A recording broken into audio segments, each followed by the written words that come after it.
Good evening, everyone. Welcome to another episode of the Tall and Short of It podcast. I'm one of your hosts. I'm Justin. I'm Aaron. Welcome back. Good to see you, my friend. It's been another long week here. It's good to see you too. It has been a long week. I feel like I don't know. It feels like yesterday that we just recorded, but also it feels like we've had a decent bit of stuff going on. So Now, how fast does time move for you? Do you feel um, like do you always feel like you're just like waking up like, oh shit, like a whole year has gone by, or are you like, oh my god, these 5 minutes are dragging? um, a mix. Like if I think back to a year ago, it doesn't seem like that long ago. Um, like if it was right about this time last year that I broke my collarbone, and it both seems like I can remember it super vividly, like it just happened, but it also seems like it's been a while. But I also feel like that's a little bit of just this year in a nutshell. There's not really it's still been a full year of time, obviously, but there haven't been as many moments to like separate the year into different like segments. Uh, so it kind of all blurs together, except for those bigger points. So it's weird. I feel like I just contradicted myself a whole bunch there, but Yeah, a little um, bit. That sounded a whole lot like you just saying, well, sometimes it moves fast, and sometimes it moves slow, and I'm caught right here in the middle of this just medium speed wave. yeah, I don't know. I feel like time for me just flows as normal. I'm not someone who is like, oh, as you get older, time just flies by. I still feel like I have days that drag and weeks that drag and go at normal pace. So, Right.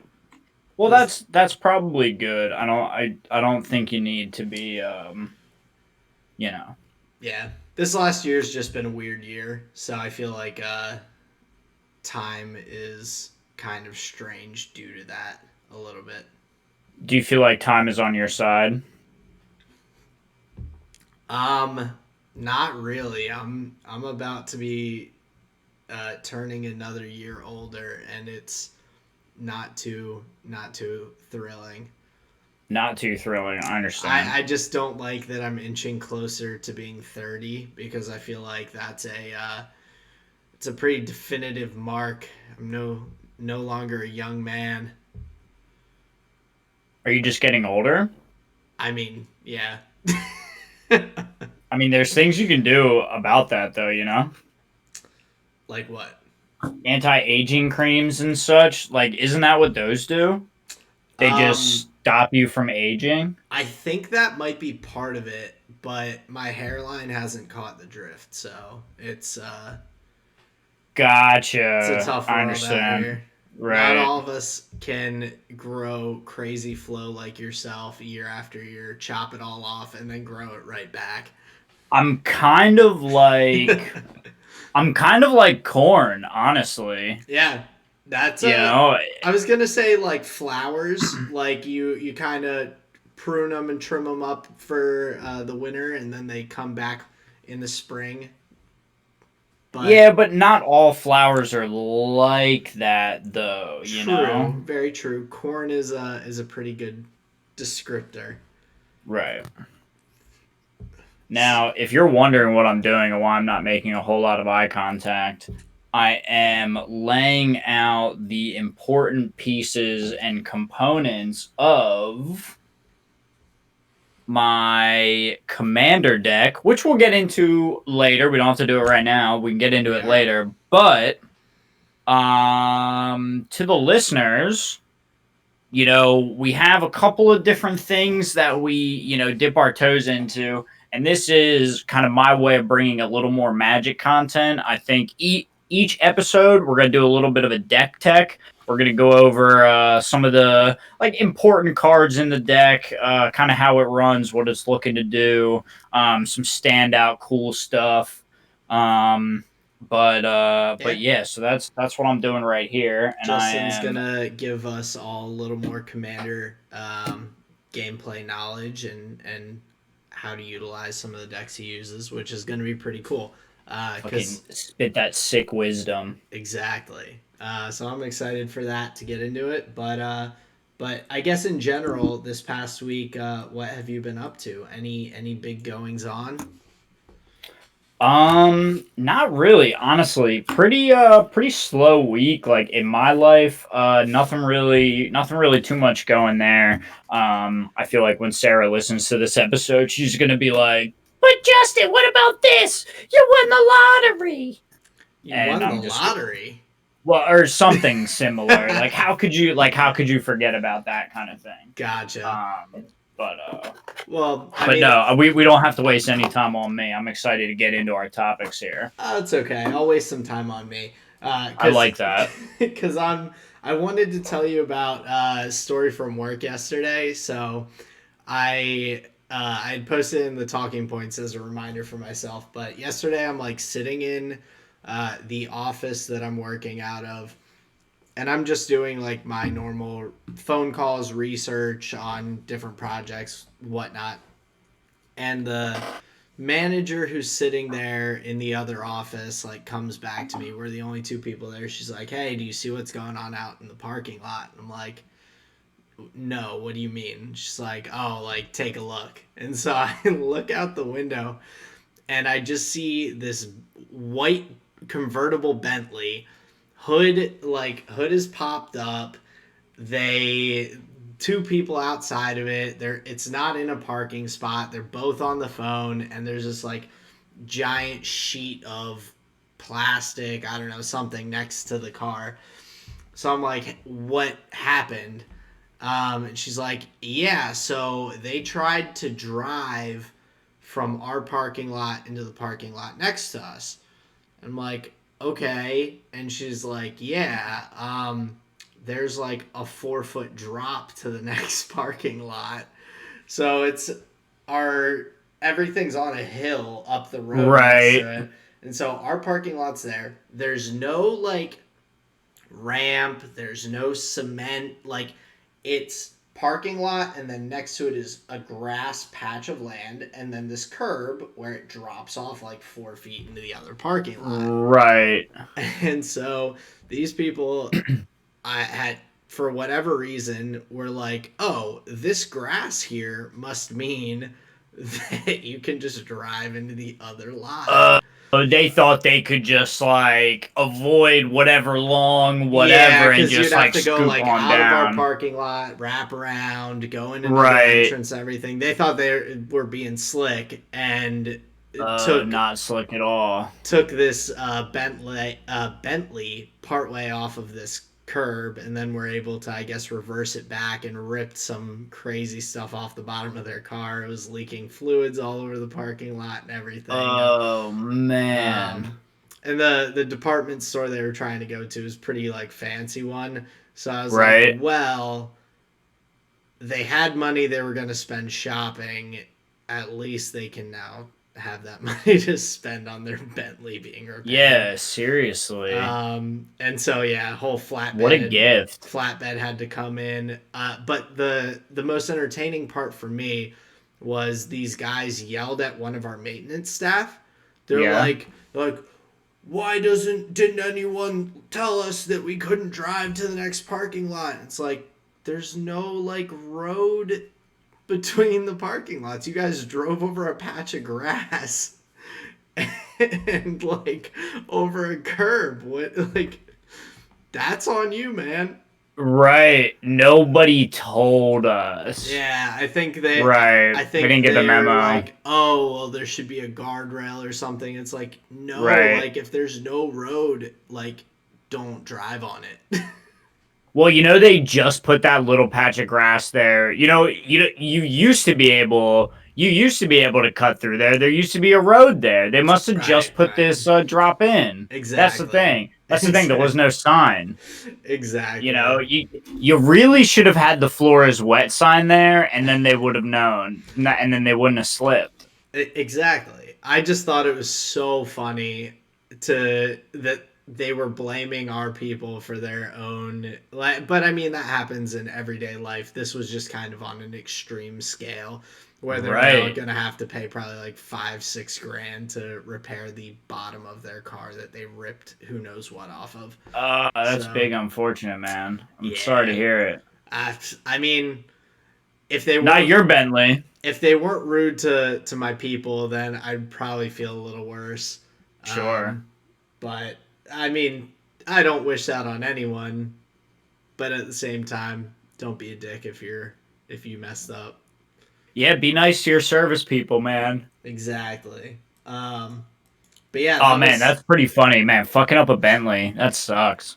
yeah. Oh, and I don't see that many Bentleys, and I was like, oh, well, at least they have money. Like, Right, like let alone a fucked up Bentley. like if it was me and I did that, I'd be like, well, I'm going to be paying this off for a bit. But Right. with them, For I'm the like, rest of my life. if you can afford a Bentley, like, you probably have enough money to fix your car. I would You hope. would hope so, but it's I would like, hope so. maybe you spend your whole paycheck on that, on the car and the tank of True. premium. I hope it's not a lease. I hope it's not a lease. There you go. But yeah, that was my excitement yesterday. I also told you I've been journaling a little bit. Yeah. Now how's that So going? How are you enjoying that? it's going all right. It's weird.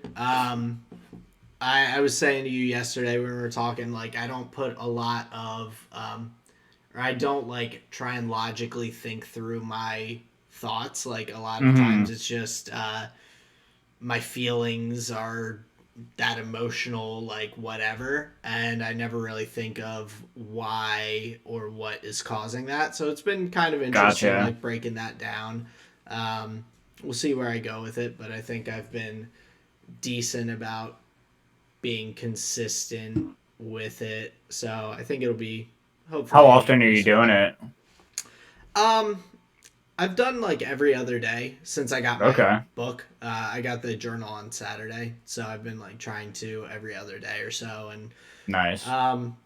I mean, I would do it daily if I have things to like write in, but some days are just kind of bland and like meh. So I just leave it and wait till I have a little bit more thought to write down. So Right.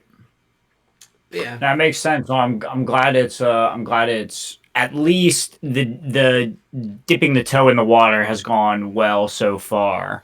yeah, Because I know adding a new thing to the docket isn't always that easy. yeah, definitely. I think I don't know. I think doing some of these things like that, getting back into therapy, I've been more thoughtful about like my own wellness in general. Like Mm, I've been trying to eat better, cooking more. Like got to the gym 2 times this weekend. And got some good workouts in. So overall, I feel like if I'm thinking about like my health a bit more, hmm. I'm much better at actively like uh, taking care of it. Right.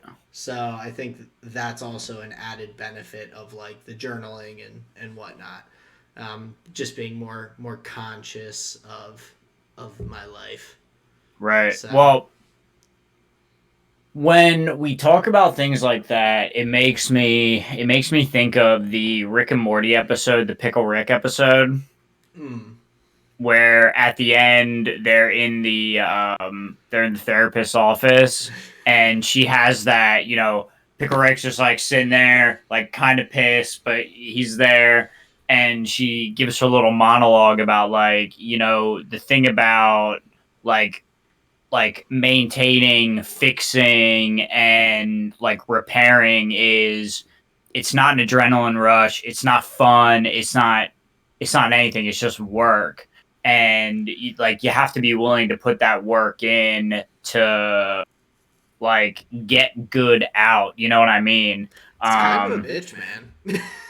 well, yeah, like and yeah, that's kind of what I'm getting at is like it's we are a tough machine to manage, right? Like there Yeah. are a lot of moving parts. Oh, absolutely. Whether it comes to like the stuff I'm doing with like more mental emotional well-being to what you do for your job, like taking care of people's I mean, you guys do definitely help with people's mental well-being as well by giving them some of that relief and everything, but you're really doing a lot of physical work on the actual like muscle and tension that their body is causing. So Oh yeah, yeah, and like actively working to reverse that, or at least just maintain like a healthy current level, right? yeah. And that's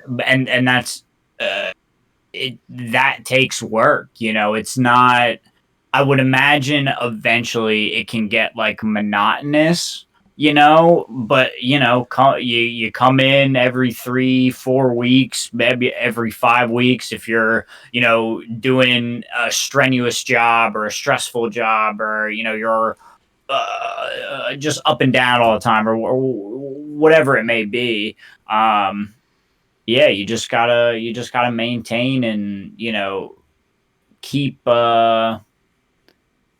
keep aware of the things that can go wrong, because usually with problems, they take longer to fix down the line than if you just would have dealt with them right away. You know what I mean? Oh And yeah, I I feel feel like like that applies to, you know, physical issues, mental issues, yeah. emotional Well, issues. and you run into a lot of that, I feel like, with because for people to get to the point where they're actually being prescribed to go to like a massage therapist. I mean, not all of your clients are like a lot. I'm sure there are Hmm. some that are coming for on their own to make sure they're good and everything, or maybe they had something Right. in the past and they're just doing some general upkeep, whatnot. But the people that get like sent to you or recommended to you, I think are typically at that point where they've just let things kind of go and go and go, and they're like, oh, now it's like I'm actually cannot do my day to day life without Right. working it out.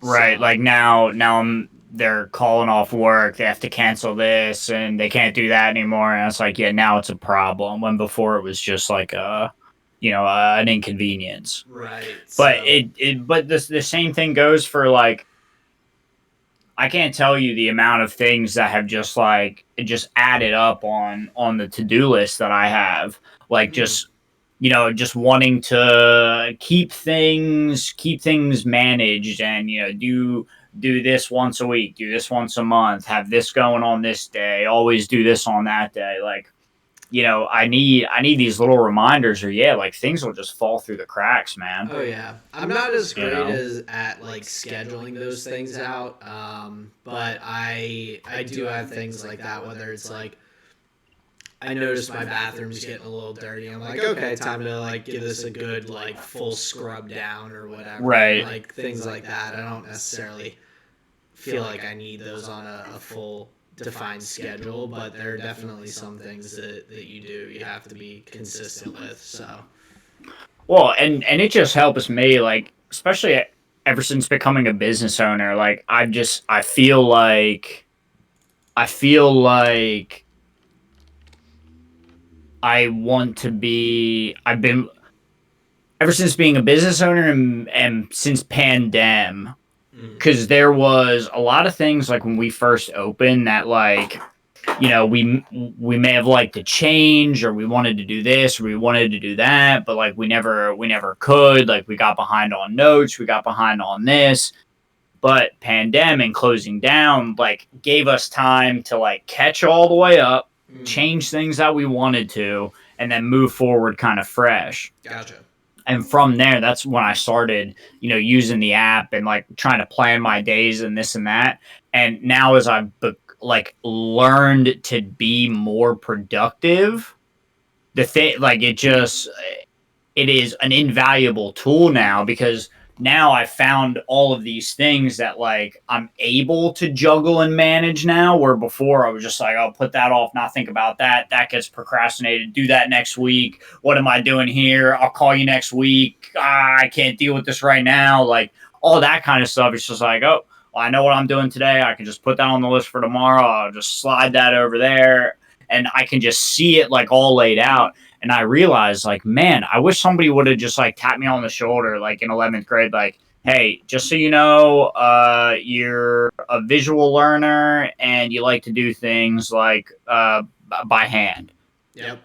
Okay, great, thanks. You know, like everybody's different, and it took me forever to figure out like what works for me. How do I stay organized? And now that I am organized, what the fuck was I doing before? I was literally just a flailing fish in the world. Like that's what I must have been. Because I get it. I mean, I'm like, I've been a huge procrastinator for a long, long time, and that's something that I'm like actively working on with just trying to.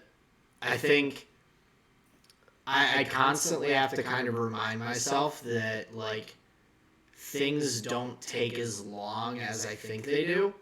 Like, right. for instance, just a simple one, like folding laundry. I hate folding laundry. It's my least favorite, like, chore that you have to do. Um, but I realized, like, if I have a load of laundry and I need to fold it, like, it takes me, like, 10 minutes, 15 minutes to fold a whole load of laundry.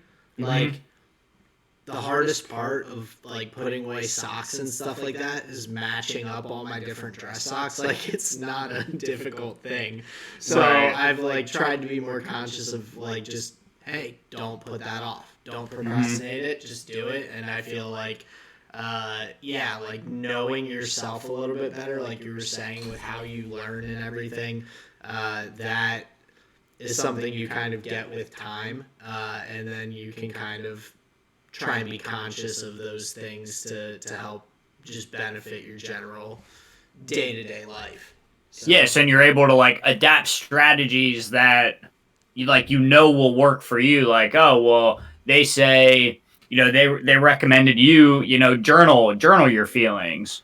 Okay, I'm sure that'll work for some people, but uh, how do I talk about my feelings? I don't know how to read or write. So what am I supposed to do, right? So they're going to say, well, you go take interpretive dance and you dance out your feelings, well, actually, right? I've been using hieroglyphics for my journaling because I am illiterate. So And the fucking the bird symbols and the hieroglyph like whatever. I just draw out my everything.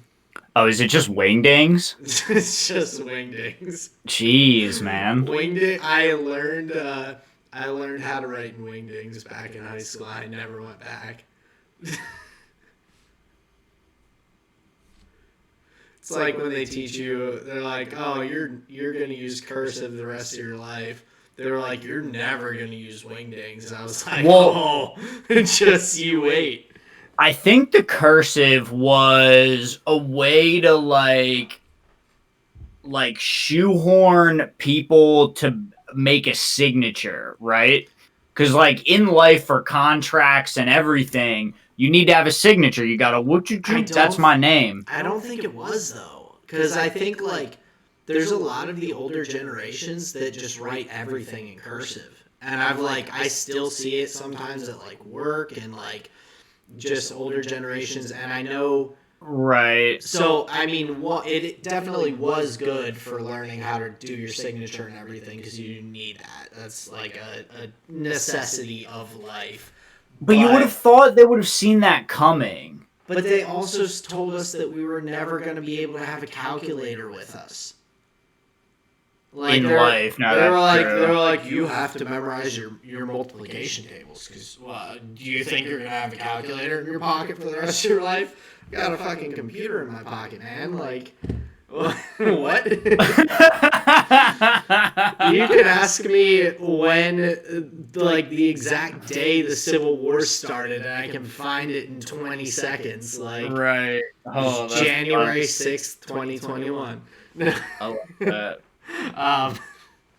But yeah, like I think that was one of those things that they were like, oh, like in your professional life, you're really gonna need this, and then everyone was like, nah, we're just gonna type everything on a computer, right? And you're never gonna actually have to like hand. That's actually something that's funny about journaling.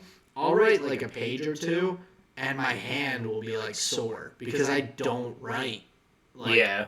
I just Yeah, and then you look at that page and a half and you're like, I've done well. And then you remember back to college and you're like, wait, I had to hand in 20-page papers. What would you have done? Uh, man, I don't know. Yeah, I've if you been had to write working that on a shit. I've been working on a project recently for work, and it's my boss likes things in shorthand, but she always has a ton of questions. And I sent her over the shorthand version. I've gotten no response. So I'm basically putting together a research presentation that's going to be about 7 pages long that I think is going to be way over the top for what she's looking for. Right, But I feel like I'm doing a college project again, where I'm like right. researching all these different things and putting them out with diagrams and pictures and like descriptions and all this stuff. Well, that's why you learn how to do it, you know? Yeah, but at the same time, like I know my boss typically does not want that, but I also know that she like I'll send her these emails with like a brief explanation and she'll always have a million questions. So I'm trying to like get better at like answering all the questions ahead of time, but then I feel like I'm just going to be sending her way too much. So, it's Right. weird. It's a weird in between I'm trying to figure out, but Interesting. it is what it is. Does she know you have a podcast? No, she does not. I was gonna say maybe let her know you have a podcast and just say just refer to the pod if you have any questions. Nah, I feel like this might not be always work appropriate. I mean, we did have an episode where you were talking about. Sack. We did have an episode where you were talking about watching porn in the car and it blasting over your speakers. So probably not. It's not like it was. It's not like that happened to me. I was just. It was a hypothetical. It was a hypothetical. Yeah, just hypothetical, you know. But a hypothetical that is probably not kosher in a typical work environment. A hypothetical Holocaust is still a Holocaust. You know. True. But I guess that moves through most of what my chit chat and small talk I had to keep nice. people updated in life. Nice. Well, I'm glad you had all that under the heading of chit chat and small talk. Oh, yeah. Let's move down to the next bullet, dude. Exactly. Bullet. Nice. Hey, I'm trying to be organized here, man. Gotcha. All right, what's next on the itinerary? So after chit chat and small talk, I have your dates must love you. The #1 Formula One podcast.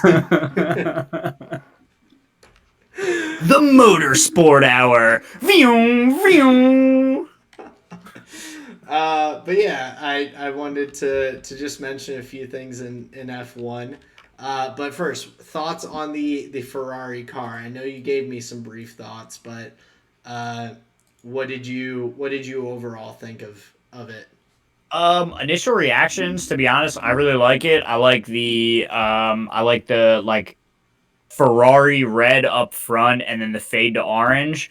I'm not sure what the fade to orange. I'm not sure what the fade to maroon is about, but like if there's any importance to that, but I really like the way it looks. I like the little gradient. And then the bright green little accent for the one sponsor. I really like that. The front view looks really mean. The halo's like black. I like how when you're looking at it from the front, you have like the black what would you call it, like augments on the side, like kind of inside the wheel well. I really like the way that looks. The black halo. I don't know. It looks like a highlights a little bit. Those like black highlight spots on the. Yeah, that's the word I was looking for. Thank you. Highlight. Yeah, definitely. The only thing I was a little weird about was the green, which I said to you. It's like because they have the logo other places. I believe it's the same logo. Yeah, it's right there on the front, it looks like. Yeah, on the front and like the sides of the nose. I just thought it was a little weird that they decided not to make those green as well. Like if they made them all green, I'd be like, oh, cool. But since they only made one, I'm like, oh, it's just kind of sticks out like a sore thumb a little bit. I would have liked to Right. see a little bit more of that. Um, but yeah, overall, solid car. I think it looks relatively similar to last year's, but I mean, most of them do, so no complaints here. But yeah, we finally have a full um, kind of collection of all the liveries, and I honestly think Haas is the only one that I'm really disappointed in. Yeah, most of the other ones look pretty good. I think the lineup of F1 cars this year looks pretty mean. Yeah, I mean it's just getting me like amped for the actual season. I'm excited for the 28th when we get to do our bonus episode of the live watching of the race. I'm like, Yeah, I think that's going to be a lot of fun. And dude, even they have testing this weekend that you can watch. And yep, apparently on F1 TV, they're going to have like a bunch of different angles of it, like good coverage, explaining what's going on. So I think I'm going to be tuning into the testing this weekend, yeah. get my first taste of it. I unfortunately will probably miss a decent bit of it because I'm gonna be off snowboarding, hitting the slopes for Oh, sick, dude. yeah, first it's March and this is the first time I'm going out this year. Right. That's a um, dedicated theater right there. but I am definitely excited to go back through everything and see like the different talking points that they have. The F1 broadcast has some really good personalities that they'll bring on, whether it's Will Buxton, Matt Gallagher, like a bunch of those guys that have really solid perspectives. So I'm excited to see how the testing goes, and um, I think at that point it will really feel like it's like F1 season. Right. Because I mean, then 2 weekends later we've got that first race. So What you talking about, boy? It's always F1 season. that was a little NASCAR from you there. Uh, no, not the stereotype. That was just my uncle. Oh, Yeah, your uncle's a big F1 guy. yeah, and he talks like that. Cool, cool. Yeah, whoa, whoa, whoa. Hey Talk. man, That hey, was a little NASCAR of you. the way you were talking, I would say was typical of a decent number of NASCAR fans. A lot of Southerner NASCAR fans. I didn't say anything bad about it because No, that's true. NASCAR fans know how to do one of my favorite things. Drink. Exactly. Yeah, no, And I'm about so, it. no knocks to NASCAR. It's not as exciting to me as F1 is, just because I like the F1 tracks and the differentiation in it. Right. Um, but hey, they know how to party. Yeah, as a motorsport, no shade. Yeah, definitely. Yeah. We're All not right. Cool. here to Yeah, I just to wanted to make sure, man. no, we're not out here belittling other motorsport. That sounded pretty. It sounded like you were motorsport shaming, dude. Not no motorsport shaming here. I'm all Good, about good. it. MotoGP, F1, NASCAR. Little league karting. It's all pros to me, bro. Exactly. They're all doing better than I would, so hey, good for them. Guess who else is doing better than you would? Me. You. I got my first podium, baby. Shanghai circuit. Fucking, I beat Lewis Hamilton's ass. It's so funny because I can't really compare like my F1 racing since it's been on just keyboard. I can't Right. say that any of my podiums are actually truly me driving because it's not how you drive a car. So I once I get a One day it might steering, be if Elon Musk has his way. there you go. But Can you imagine just like chilling in a Tesla, just driving with your Wasties? oh, Just like, Hey, I don't use the WASDs for driving. Z is my accelerator, X is my brake, and then I use 1 and 3 on my number pad for left and right. Oh, nice. Okay, so at least you're like spread out on the thing. Yeah, and then Okay. shift is my gear up, controls my gear down. Oh yeah, you'd probably fuck me up in a race, bro. You're totally like wired in, man. It's way easier than actually driving. It's Yeah. 100% easier. The only thing that I would say is tough about it is the fact that like with the steering wheel and the pedals, you have more control in a sense that you can do like a gradual turn or like a gradual brake and things like that. Right. Mine's just like It's you're on or off. if I have to slow brake or something, I'm just like tapping the X key like really Yeah, fast to try and like do it more of a that's gradual funny. slow. I can't just like hit it, otherwise it's like lurching Right. lurching me around. So um That's the one thing that controllers have over the keyboard, yeah, depending on the quality of keyboard that you have. mouse And and I'm key, not it's even just so binary. Like it's a right. It's 1 or a 0. on or off. It's on Yeah. or off, man. But the controller, you have that whole range of Yeah. motion in there that it responds Well, to. even if I use like a controller or something, I can like you can press down the like triggers like slightly and stuff like Right. that and different Right. things. Um, And even that feels pretty good because you're at least like there's like a finesse game it's to good it. enough. Like it's Good good enough. enough. Yeah. Yeah. So I know even some in the virtual Grand Prix, there's a couple of people that use like controller as opposed to the like racing setup.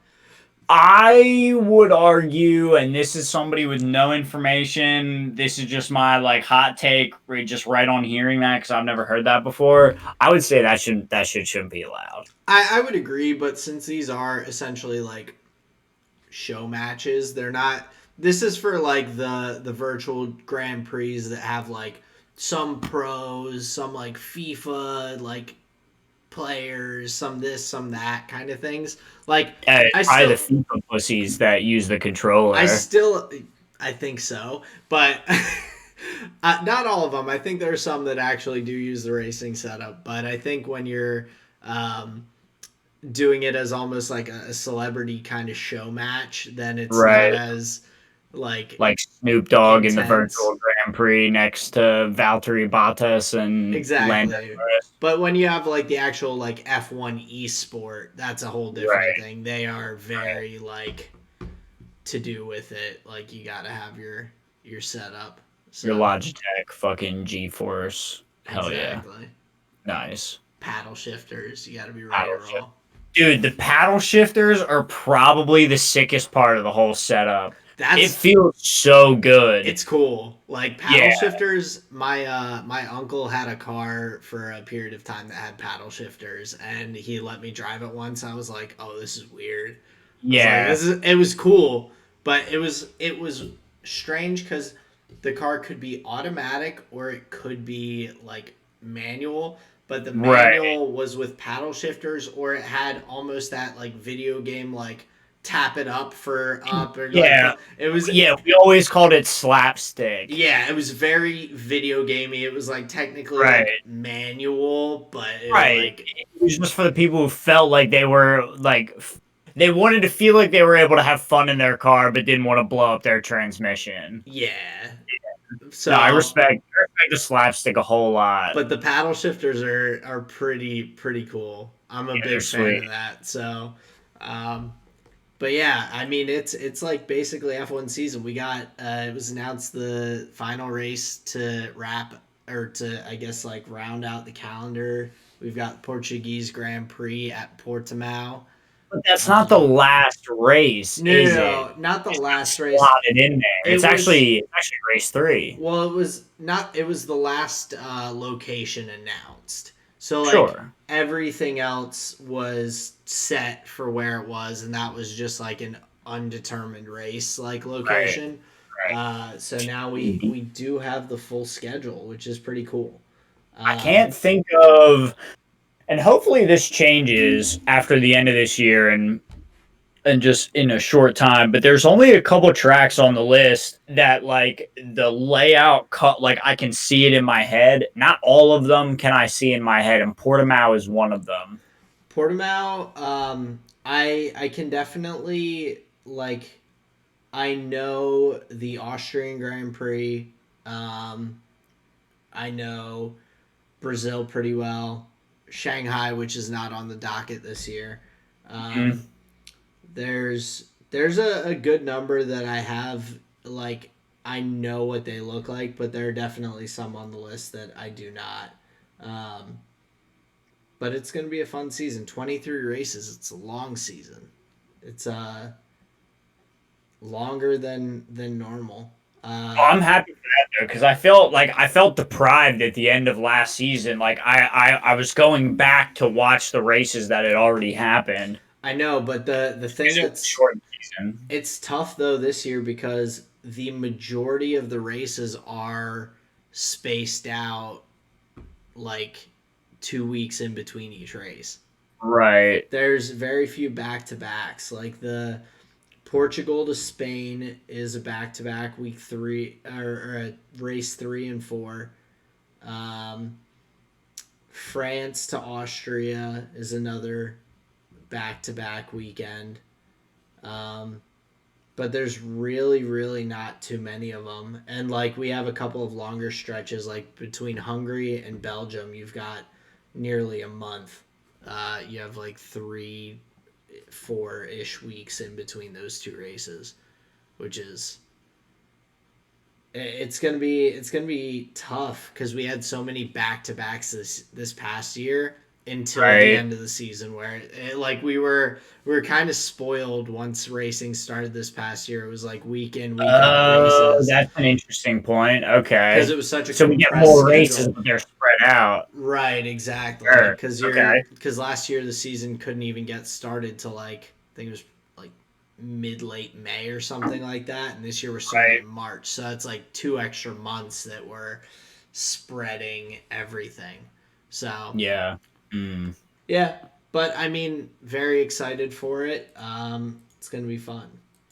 And I think the other thing about testing in general, like I sent you that brief clip that has Checo in the Red Bull, and I Yeah. thought it was funny because they're like talking about tightening the seat belts essentially. They're like, he's like, oh, this isn't super comfortable. Like where? He's like, oh, around my groin. Like I want to still have some kids.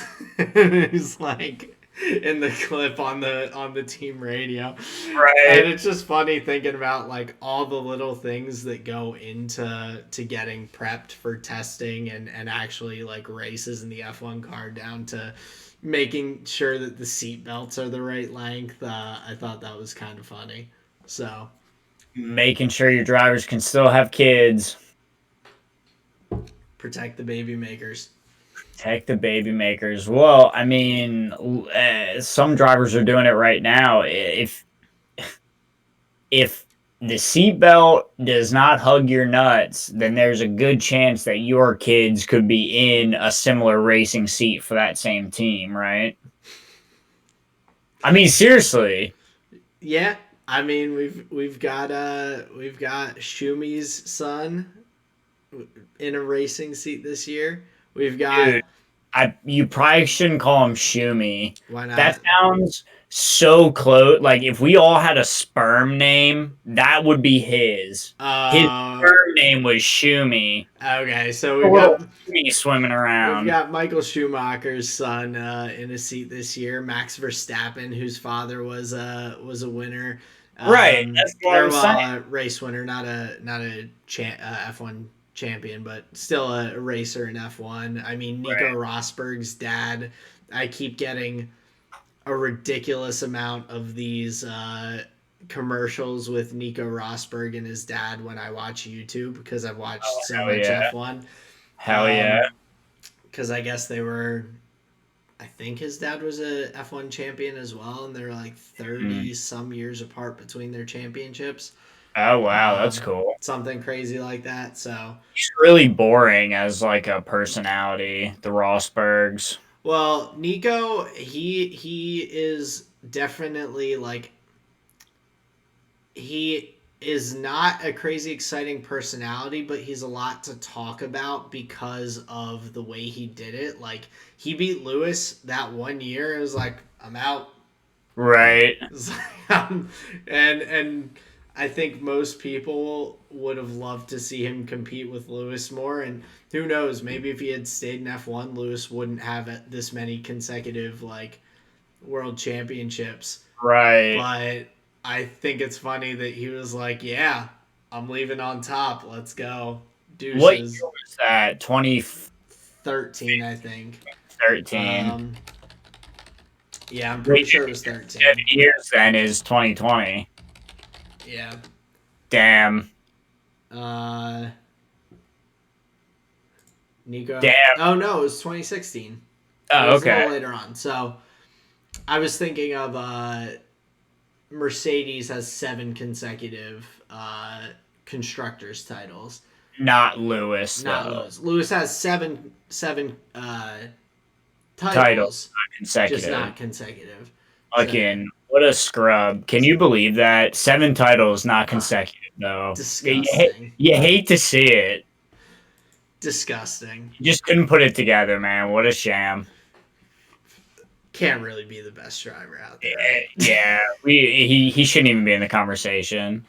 So I mean, you just said Shumi. What would Verstappen's be?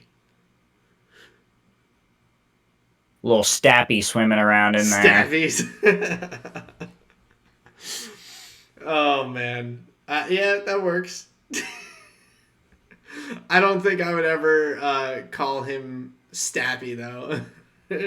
Call Oh, him I Max. would. I would I call him would. Max. Hey, good race, Stappy! Smack him on the ass. You would be like the number one person that he hated in the paddock.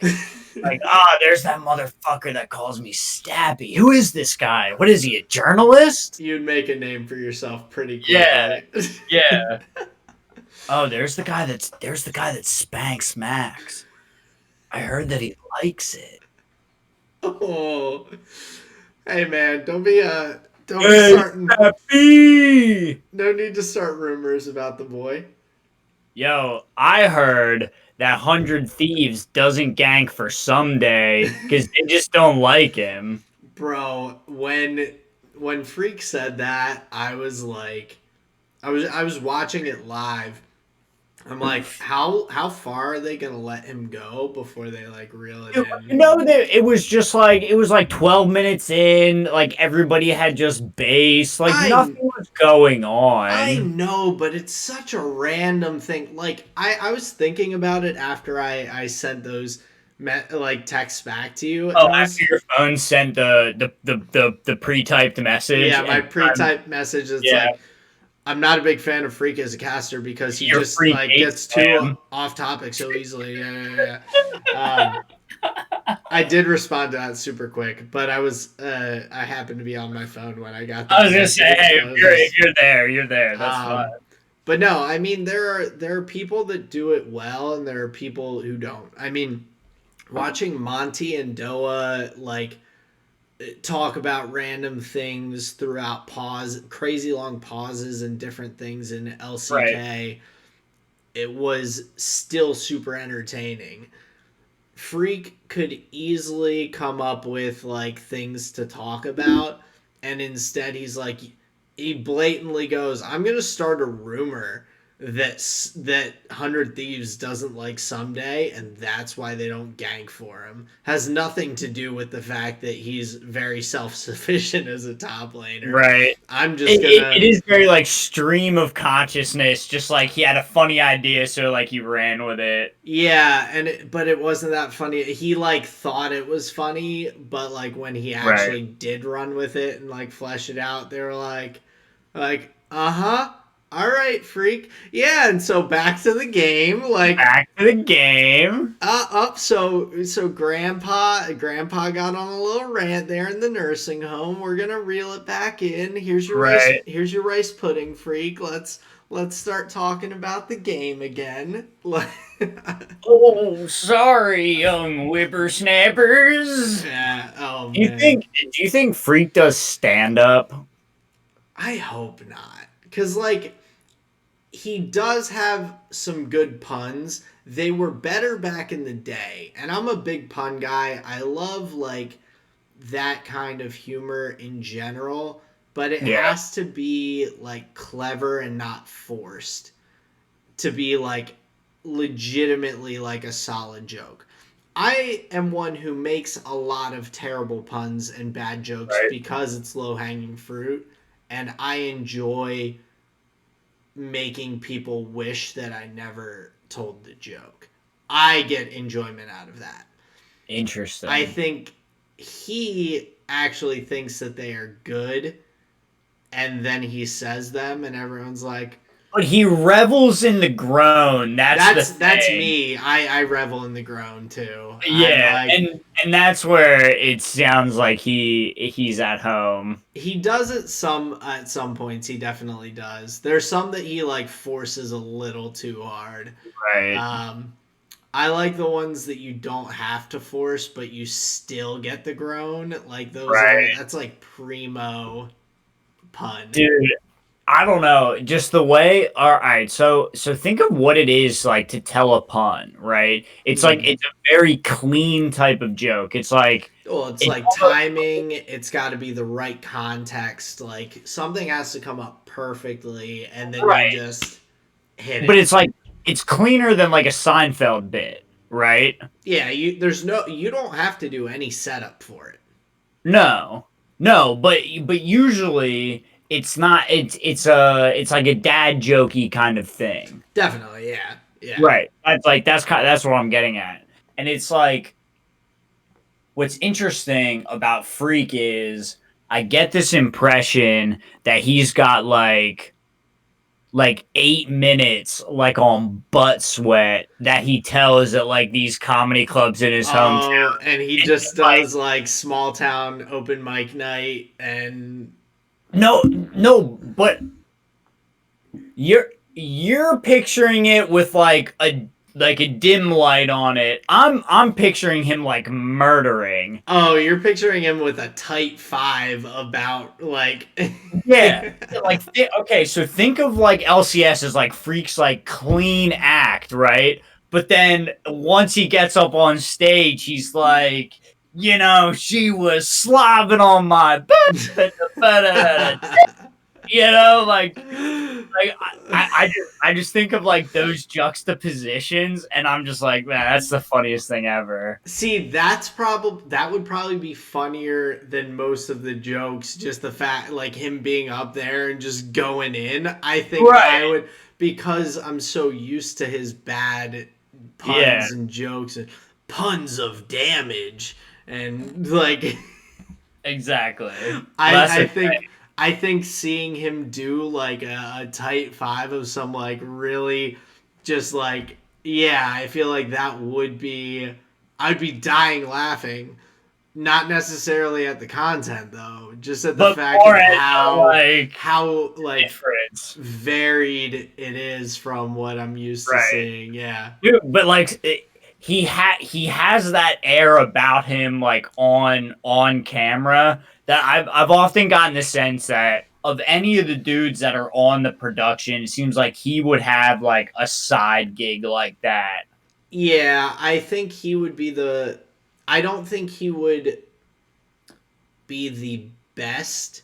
Like if all of them did stand up comedy or tried it out, I don't think he would be the best.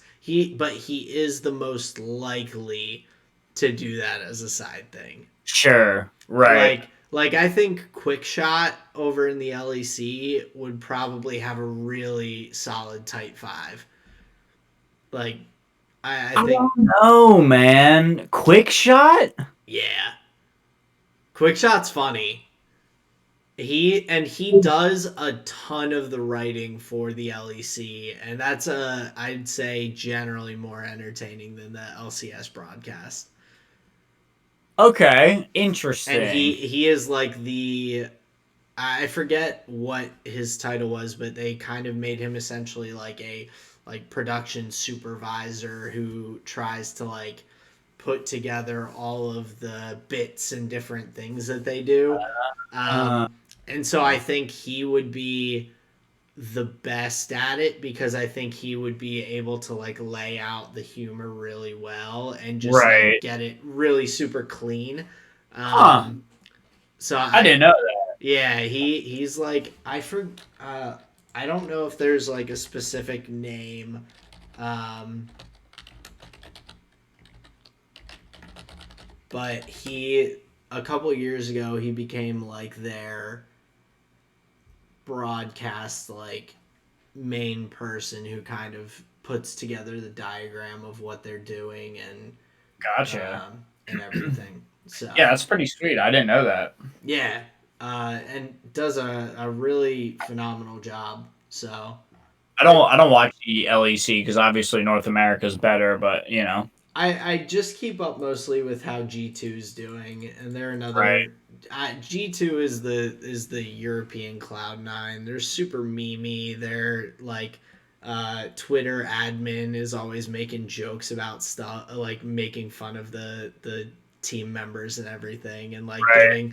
getting funny little clips from interviews from their guys. Like I'm a big fan of their Twitter, and I feel Gotcha. like Fnatic was always good for some of that stuff too. Fnatic's pretty solid too, but I think G2 is more spread in the esports world, kind of like Cloud9 as well. So I Yeah, think I relate it to that also because they have like their CS:GO team, and I think they have right. people in Valorant and things like that. So like Fnatic, I think you'll see stuff periodically on their Twitter, and G2 is just like pumping out content like Right. fast. Well, So they're you know, they're a bunch of cloud hoes. You know, yeah, Cloud House. cloud hose, I don't think I've heard cloud, that before. clout, Clout. I was T. with a T. I was thinking cloud, like Yeah, cloud hoe. Cloud9. I was like, all right. That's what Sneaky calls his girlfriend, a cloud hoe. I don't think he's part of the C9 brand anymore. I don't think. I think he lost that nickname when he retired ish. I think he's retired. Wait, does he stream? Still streams, but Does he? I don't Is think he it's sponsored under. by I don't think it's under the Cloud9 brand anymore. I think he Hmm, just that's does it cool. independently. That's cool. Yeah, I think when they decided to bring Sven in and kind of drop him, he was like, like no shade. It was like a casual transition. No big Right. scene, no like bad blood or anything. He was just like, all right, like I'm don't need to be Well, that part makes of the. sense. But didn't didn't Dyrus and Odd One and like I know there were a bunch of other players that streamed under the org name still. Yeah, and then there's like a bunch of Like didn't I Will Dominate stream under the Liquid tag forever? he did. He's actually under Cloud9 now. He is a like Cloud9 content creator and streamer.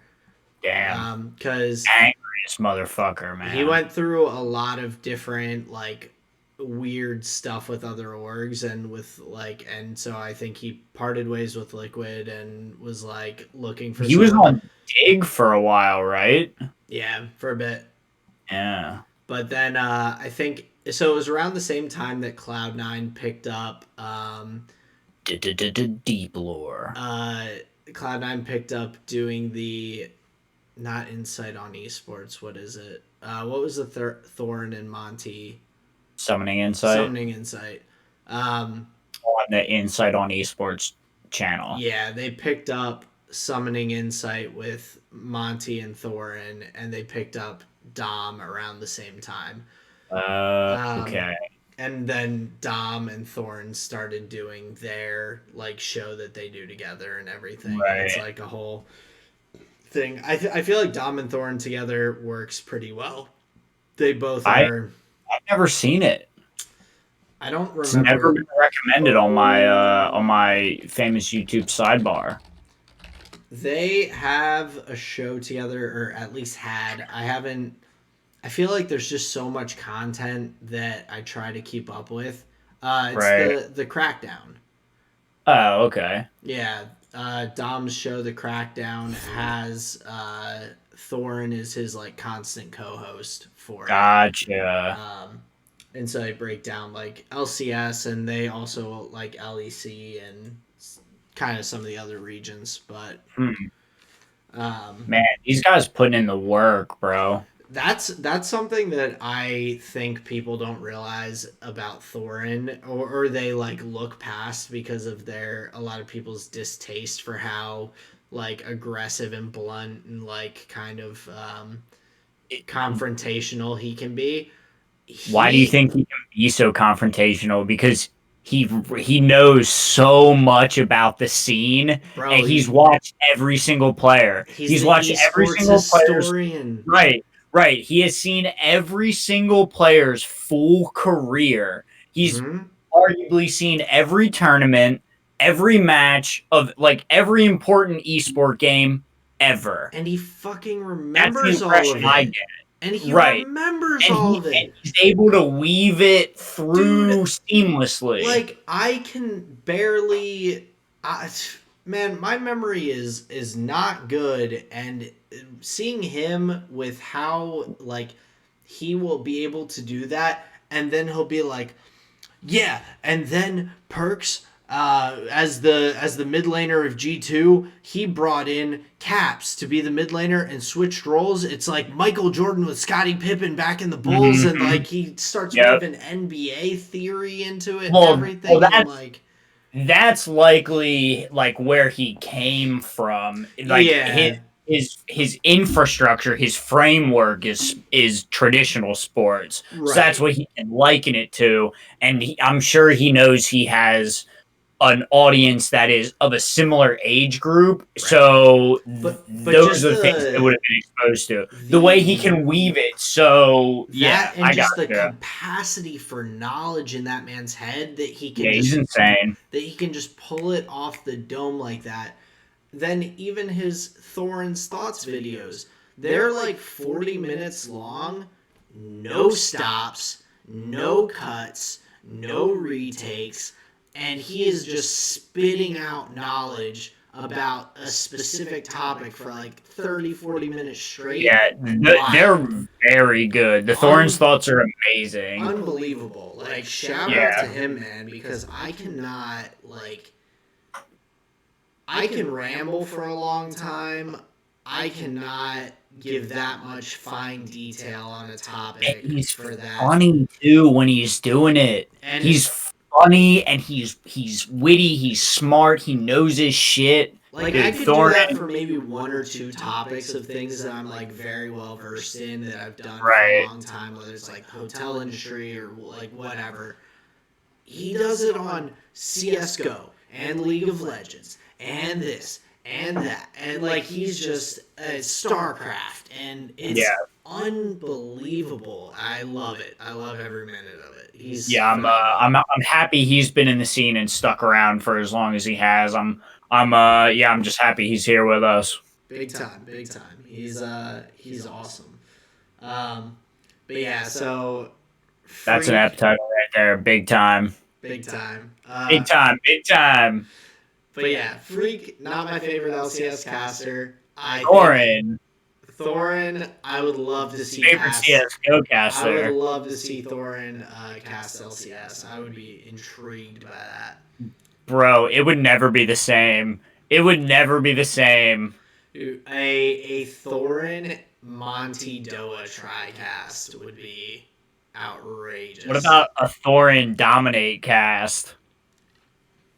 A Well, Thorin dominate cast that isn't sponsored by Riot. that would be fun. Everybody does the co-streams. The coach Dom's coach streams are really fun. Like he's been having I think this past week he had Niski and G2 grabs on it, and it was just fun watching. Like that's how I watch a lot of LCS if I'm not just like trying to keep up with games and watching highlights. If I'm Right. sitting down watching, I don't typically watch the normal broadcasts. I'll watch like the co-stream with Dom because he does a very good job of like breaking things down, predicting what things are going to happen. He's just like really smart about the game. So, Right.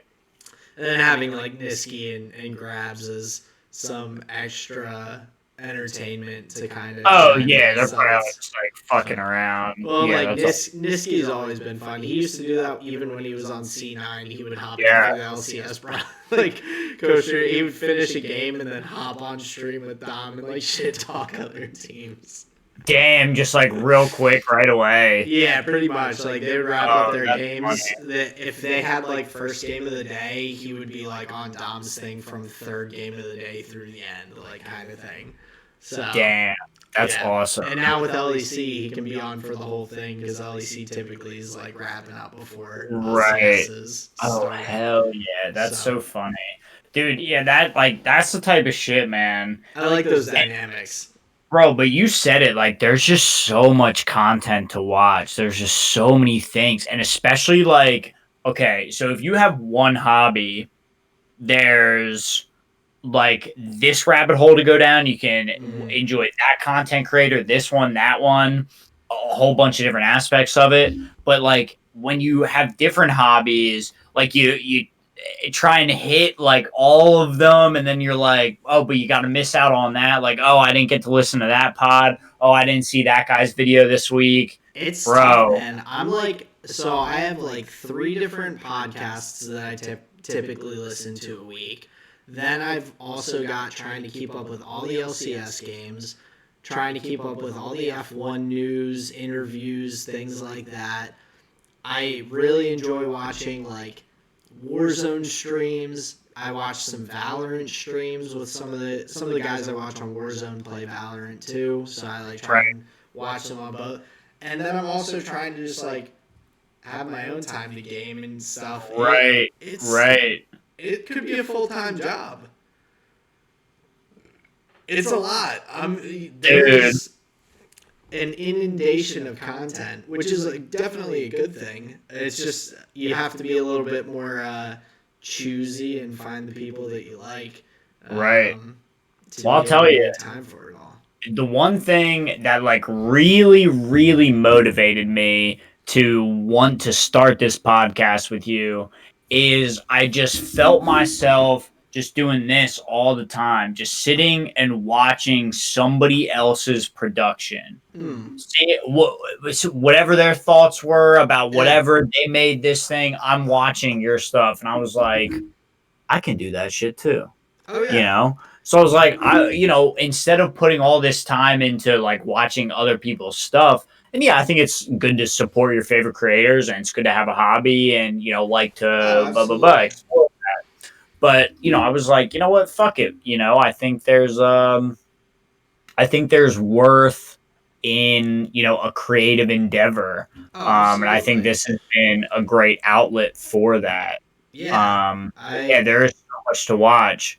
So I hope you're subscribed to the Tall and Short of It podcast on YouTube. You can find us on Anchor. Hit that like button, hit the bell. Make sure you know when the episodes go live. Do not miss out. Yep. Aaron, back to you. No, I mean it's a great point, great topic. Hit us up on Twitter as well at Tall and Short of 1, the number 1. But yeah, just a little self promo. But I think that was something that excited me about you asking me to do this pod with you is as you get older, if you're not in like a very artistic field in general, whether it's art, music, things like that, if you still have that artistic kind of gene in you and that artistic interest, it can be a little harder to find an outlet for. So it's cool being able to do this and being able to give anyone who's listening content to check out. Maybe get a laugh here or there. Maybe enjoy the discussions about different the banta. That was I don't even know what accent I did there, but that was Brutal, brutal. That's that's the That's three an beer accent that Noel would accent. be proud of right there. Oh yeah, brutal.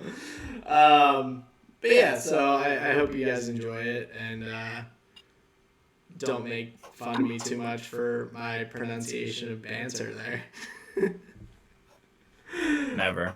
I was like, I'm talking about being in Star Wars, talking about something being banta fodder.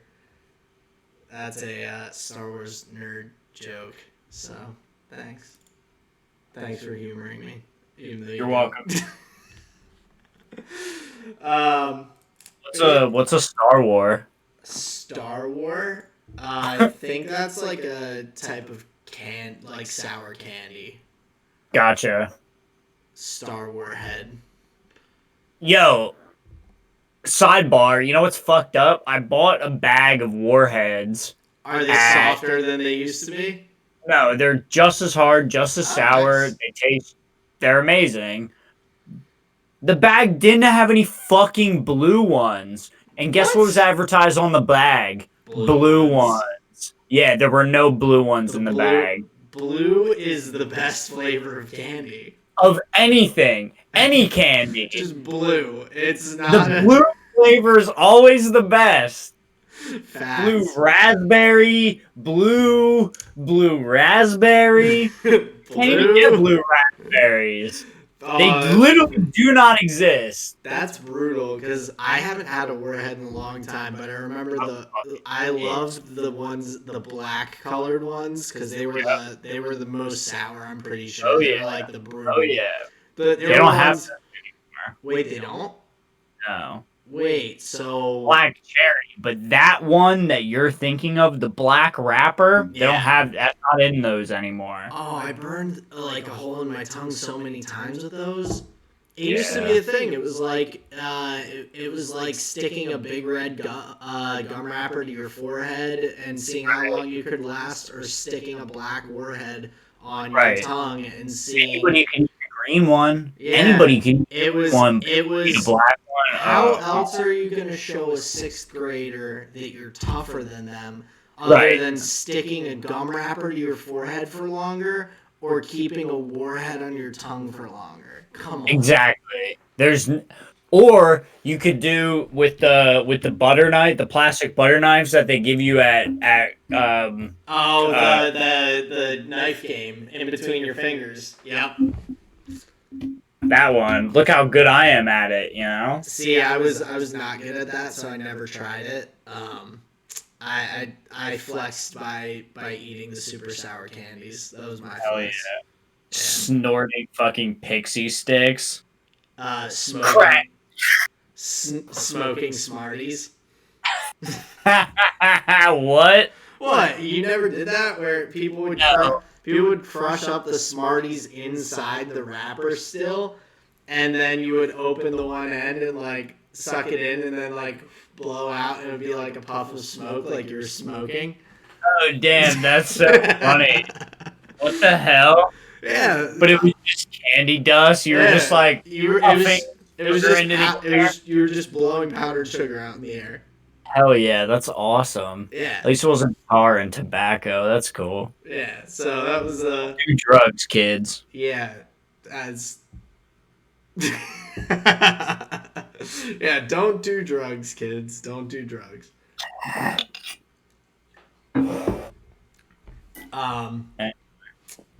But I did want to also mention, I guess, with LCS, I know we had you and I had talked about it a little bit, but Dignitas has been a crazy standout. I'm very happy with it. They had been a meme team for as long as there was the one year that they made Worlds.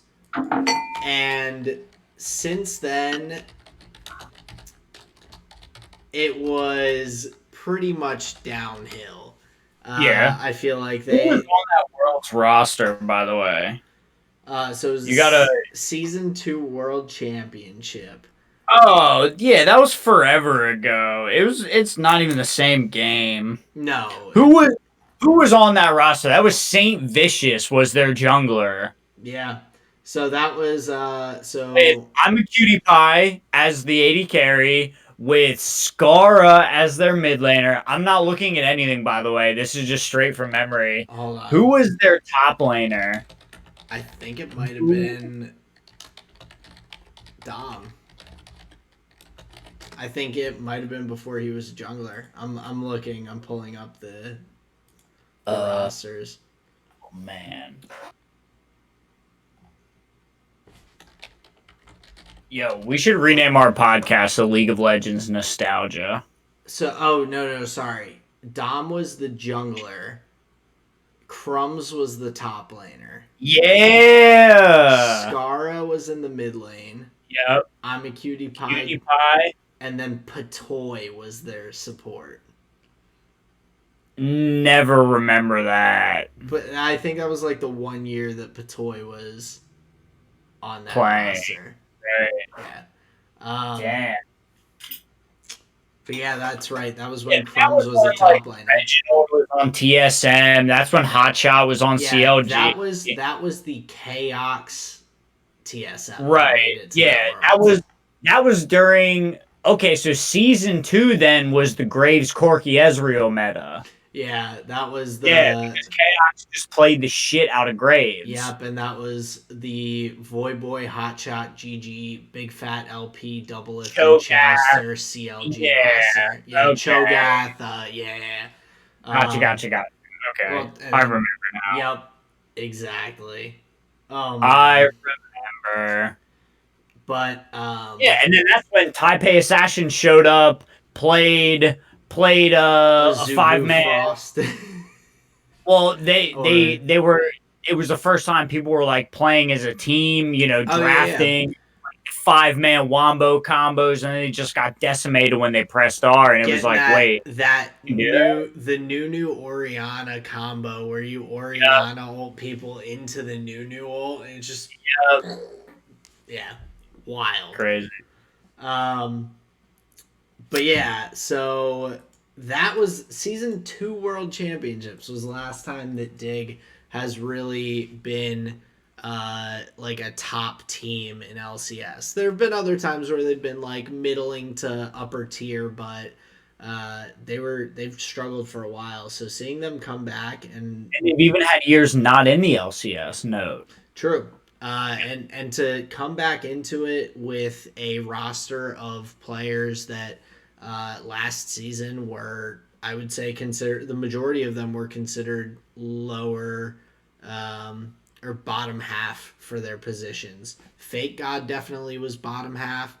Dardoch, you could even say, was, even though everyone always hypes up his talent and everything, he was not performing. So I think he may have even been in academy for a decent part of last season. I think he was. Yeah, Saligo was Wait, getting. I was on the Dardoch point. My man, his objective control with like dragon steals, baron steals, and just like having control of that summoner spell in that team fight environment.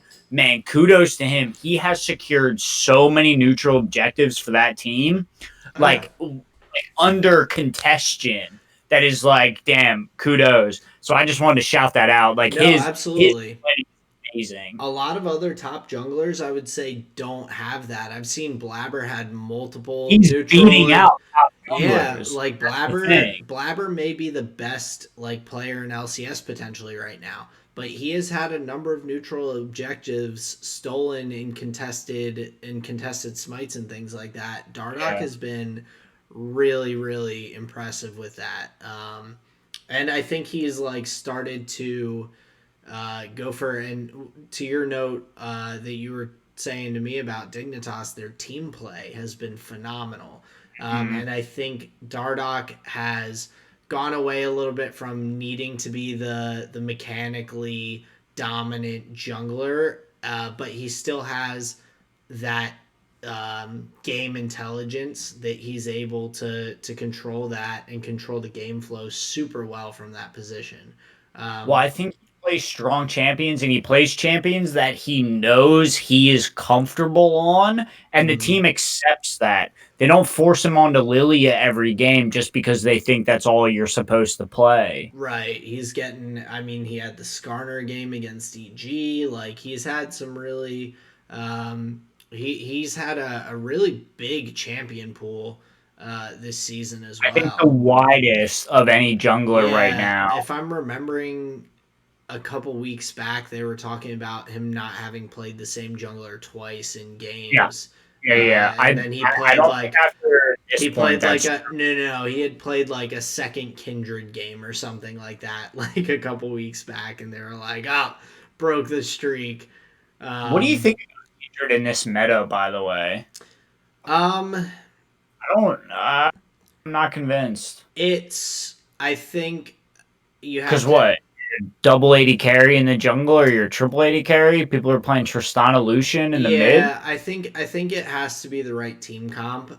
Yeah, I think that it's something that um, you're playing a really aggressive like quick scaling comp because Kindred has a really strong early presence, even though it doesn't have like slows or anything. The gank potential early is really strong because of the ability to jump over walls and kind of take really unique gank paths. You have the ability to really snowball early. And you also with that, if you're looking for those early snowball kind of plays, you're typically playing a group of champions that is not super tanky, not super like you item necessary where you're trying to scale up and get these big items for health or defense or anything. You're just going balls to the wall and having the kindred as a with the ult as kind of a backup option to keep your team alive and whatnot, I think is a really useful and valuable um, thing in those kinds of team comps. However, right now it doesn't seem like teams are really going in that direction with these heavy push, rotate, swap bot to top, like lane swaps and things like that happen, but it's not being forced as quickly as I think it was in past metas where Kindred was right. stronger. So Well, I think it has its place, but I don't think it is a S tier pick. I think that's like a Dardoch or Blabber get banned jungle right, champions out, and right, they're like, all right, right, what do I have in my pocket? Kindred. right.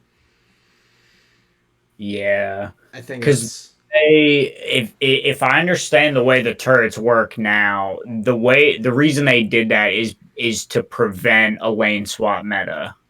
yeah. Well, that and like getting it does have a good potential. You have pretty decent 1v1 potential in the jungle as well. So like Right. early heralds and scuttle control are also definitely Super um, important. well, and much easier with Kindred because Kindred can throw the mark on someone, have Wolf attacking them as well, and Right. really Is that to her detriment in some matchups though? Because definitely. Oh, absolutely. it's a predictable route then. Like what you mark the flashless Victor in the mid lane. It's What's the enemy team gonna do? They're gonna hover around the mid lane. You're not gonna get that mark. right. You might not get that Right. mark, but it's also it can be difficult because you're playing around getting your marks on jungle camps in the opponent's jungle sometimes as well, and so like it Sure. has its Sure. drawbacks, but in the right team comp, it can still be really strong. Um, so I think Oh, no, it's I'm not saying it's a oh dead yeah, pick. yeah, I'm just saying it's a little telegraphed. definitely. And I think like in those cases, I think that's what sets apart the good kindred players from the bad ones is like the ability to um, have that kind of telegraphed almost sense, but to be able to take unique gank paths and things like that to still Get it. get your advantages and still pull off some different ganks and everything. Okay, Um, sure. Yeah, I like that a lot. yeah, so I think it's a really cool pick. I think it's tough to play though. So Yeah, dude, double and triple 80 carry is just so risky. it is Um, brutal.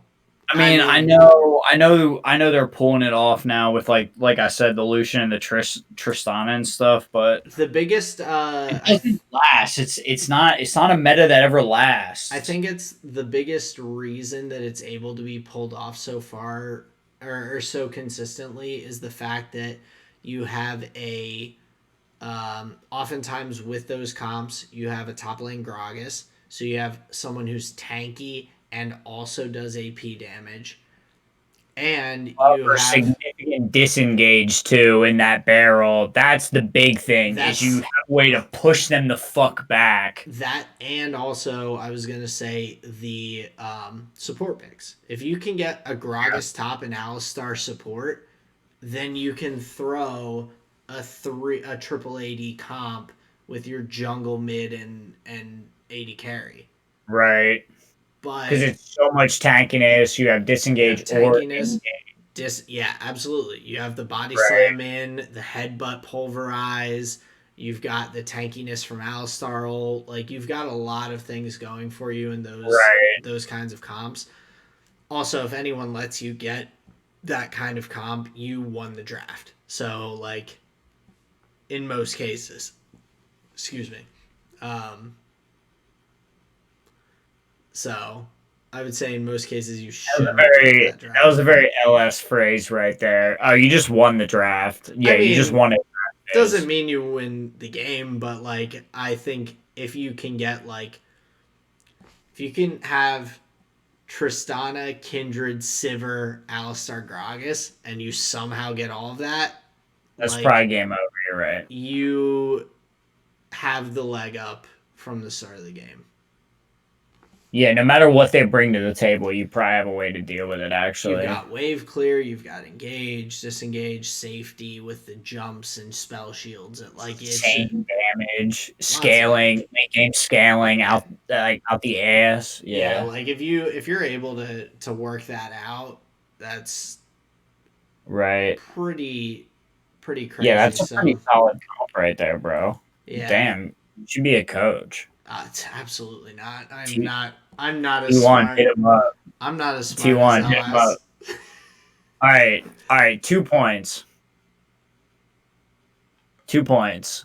A, when do you think we're gonna see the Talon get locked in? And Ooh, B, I forget what my B was. Just comment on the Talon. this week, this coming week, I think we'll see Talon. Yeah, dude. I think Faker, also Faker, and Dopa playing a champion. It's like it's too good for the fucking Westerners to not play. They're just like, well, oh, this must be good. it's been talked about in the broadcasts whether or not Yeah, it's going to get brought yeah. out. I think Covered as it's been well. hovered, yeah. Yeah. So I think now that teams like Cloud9's locked their LCS spot, there are some other or their playoff. They it bothers me that they keep calling it playoffs even though it's Not technically a one play. split. It bothers me a Yeah, lot because the yeah, terminology that they use is not, it doesn't coincide with the way that they've set up right. the whole LCS schedule and system and everything. And for anyone who is curious about our thoughts about that, we ranted on it and I ranted on it a bunch last week, so you can check that Check out episode out. last week's episode. Um, but I think now that a bunch of teams have locked in their spots for the tournament to go to MSI, um, you may see that get broken out. I think teams might be a little more adventurous this coming week, even though it's not like the last week in the first half of the season. I think No, you might see a little more adventurousness, might be a word, um, in this upcoming week. So I think it's half a word. Definitely at least part of a word. But yeah, I think moving into this like next portion section of the LCS split is going to be really exciting. I think a lot of good stuff to look forward to Yeah. with Dignitas playing as well as they are with TSM had a some phenomenal week. Um, I it's getting tightened up, but not with like 100 Thieves fell off a little bit. Cloud9 had a rough week, but Dignitas and TSM and Team Liquid all had really strong weeks, and they're yeah. like that bunch near the top. I feel like kind of anyone could win this first half. Well, you said it earlier. Happy to have parity, right? It's Yeah, good to see a bunch of like good teams taking games off each other. it's fun. I Um, think it makes it. I think it makes everyone better. yeah, I makes it a more exciting league, I think, too. Yeah. I mean, I think anytime you have a league where one team is super dominant and everyone's just trailing them and trying to catch up, um, that top team doesn't really get better very quickly, and Right, everyone else just like is gaining on them. And I think if you have something like this where teams are constantly taking games off, you could just say everyone's bad, or you could say that there's a lot of really solid competition and a lot of competitiveness at the top that's pushing the teams to be better and everything. I think right. that's the way in this case that it is this year with LCS. I would tend to Um, agree. I would tend to agree. yeah. And you also see a lot of different styles of gameplay. You see the Cloud9 Liquid game that was 4-4 in kills at 33 minutes or something like that into the game, where they've played super cautiously, super safe, very different from some of the super bloody games that you get when it's like Cloud9 versus like 100 Thieves or Dignitas or some of those teams where they're just going at each other. Like, you get some unique gameplay when you have different styles of teams all competing at the top. So, Right, right. yeah. No, beautifully said. I think I agree with all of that. I'm enjoying this past week's games, like you were talking about, and just Mm. the games in general. Yeah, I think the split, the yeah. Fuck you, Riot. I'm calling it a split. The split very exciting. The split has been very exciting, so I'm looking forward to see how it continues, see what team ends up going to MSI and competing internationally. It Yeah, should be fun. So, yeah. I definitely agree. but I think I've ranted on LCS for quite a bit. I want to hear your rants on your Zacama deck. All right. So we have a couple ways to do this, and I think the best way is to just like give the resource and then, if anybody wants to look up these cards, they can go do that.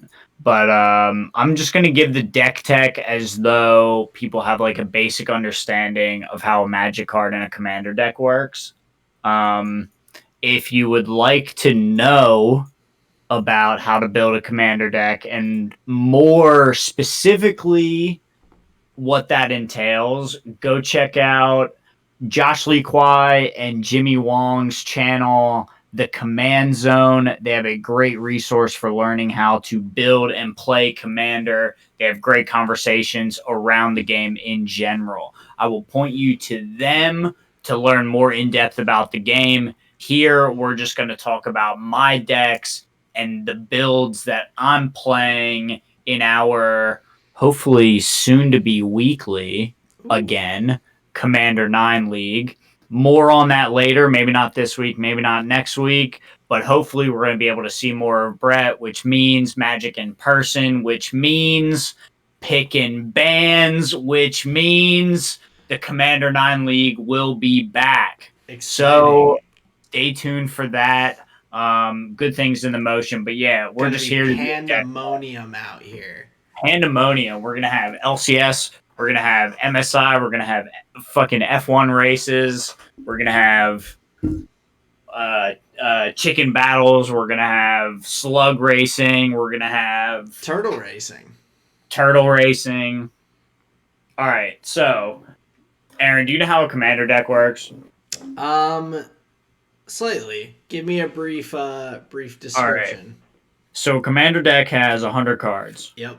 Usually, And you it's going to start have with 45 life points. 40 life in a 40. commander game. 40. 4 players, 40 life, 100 cards in each of those decks.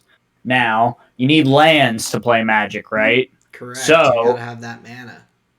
that mana, a lot of times you're going to have in the decks that we play with like good ramp, we play, soul rings, arcane signets, the regular signets, we play Llanowar elves, all that kind of stuff. Not too many of us have the 0 mana ramp, so that's like Mox Amber, Chrome Mox, Mox Diamond. So they ramp you 1 mana, but they were free to cast, Yep. right? So they're like net +1, really good. Yep. Um, Not too many of us have those cards, but a lot of times what you're trying to do is have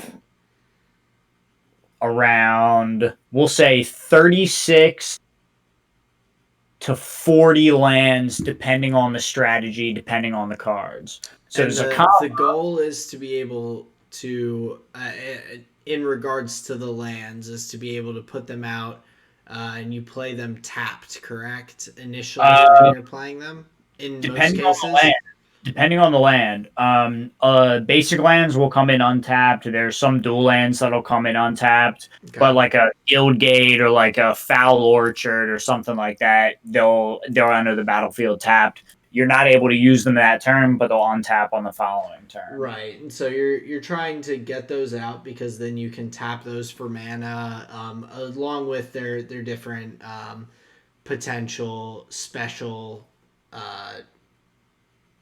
Blanking special like features. Features is the wrong word.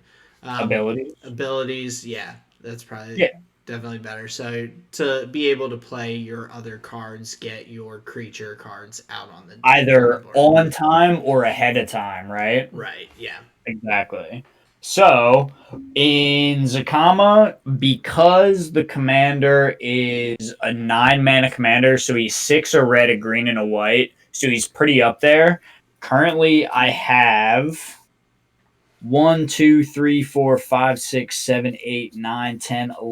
12 ramp spells plus a basalt monolith, so that makes 13.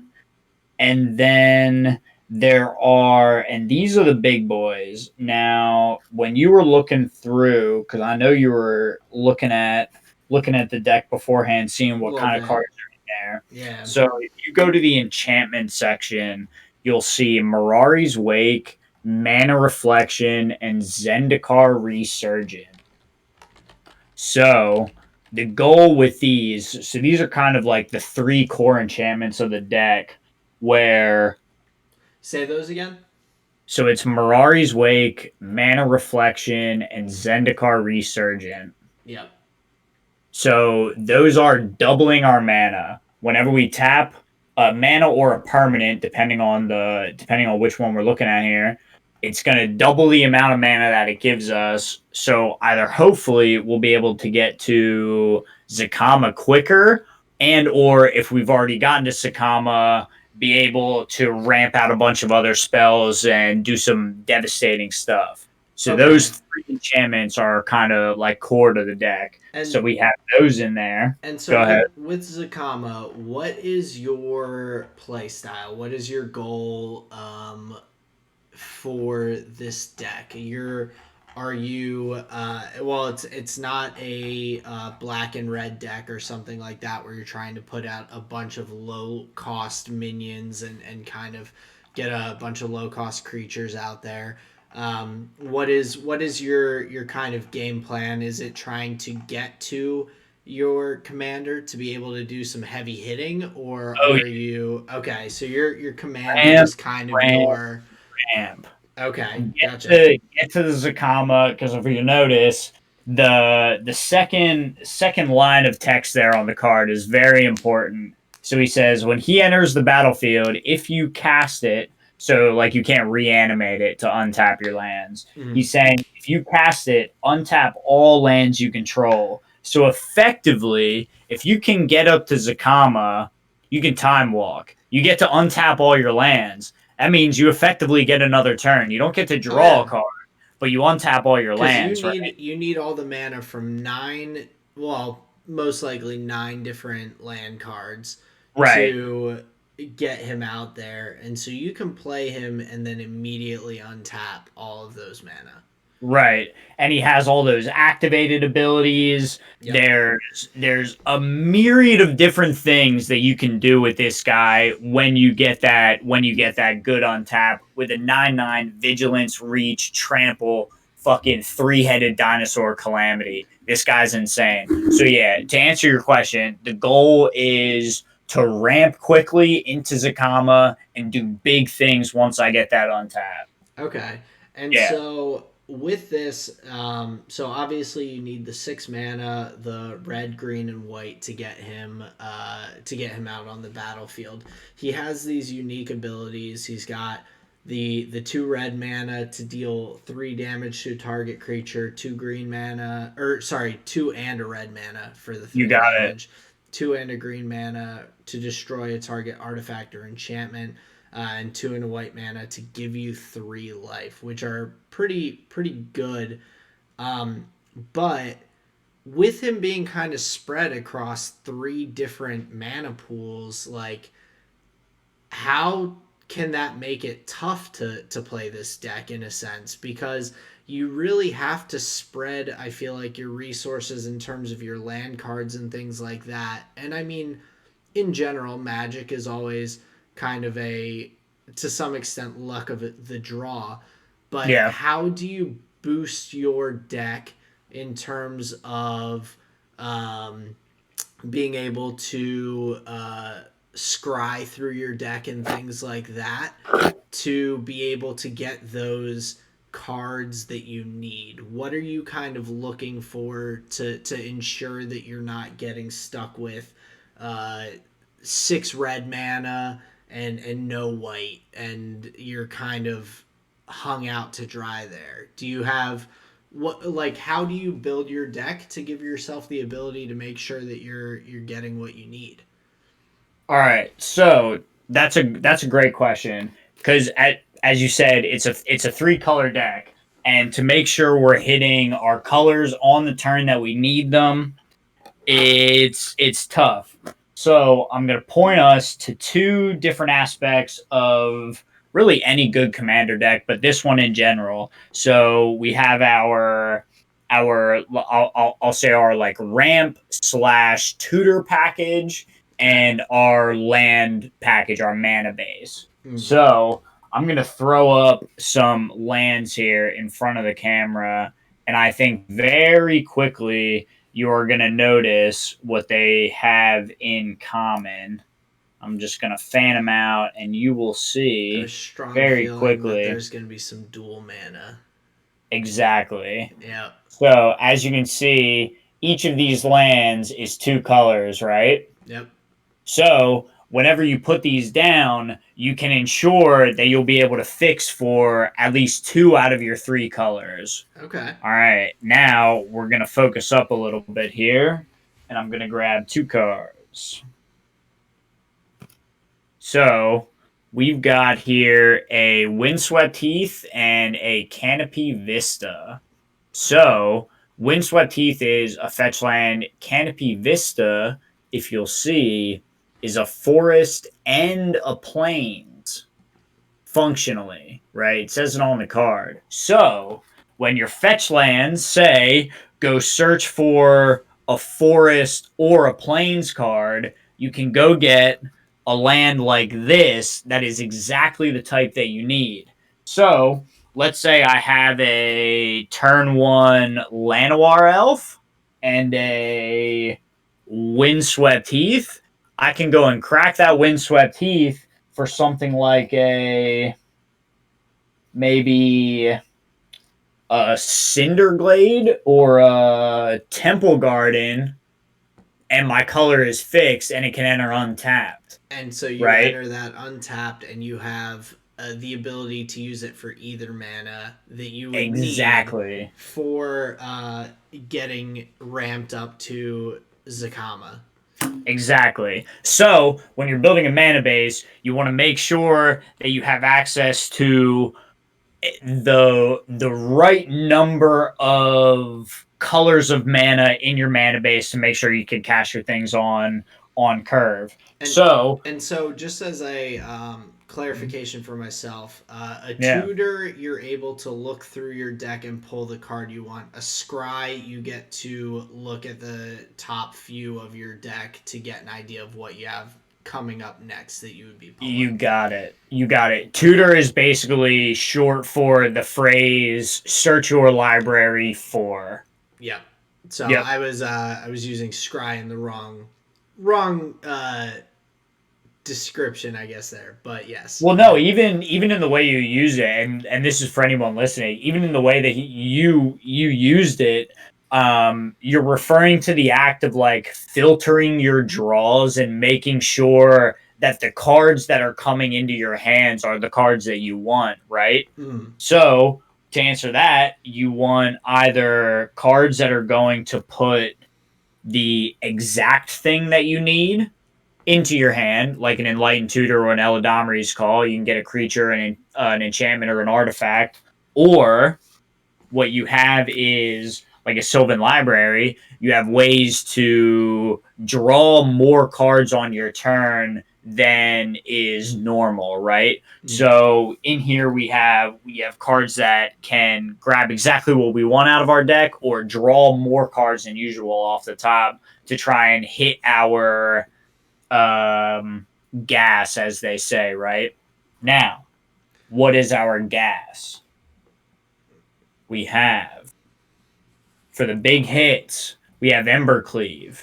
Now, Embercleave, you got Double Strike, gives them +1/+1 and Trample. So that turns Zacama, a 9/9, into effectively a 20/20 if it hits.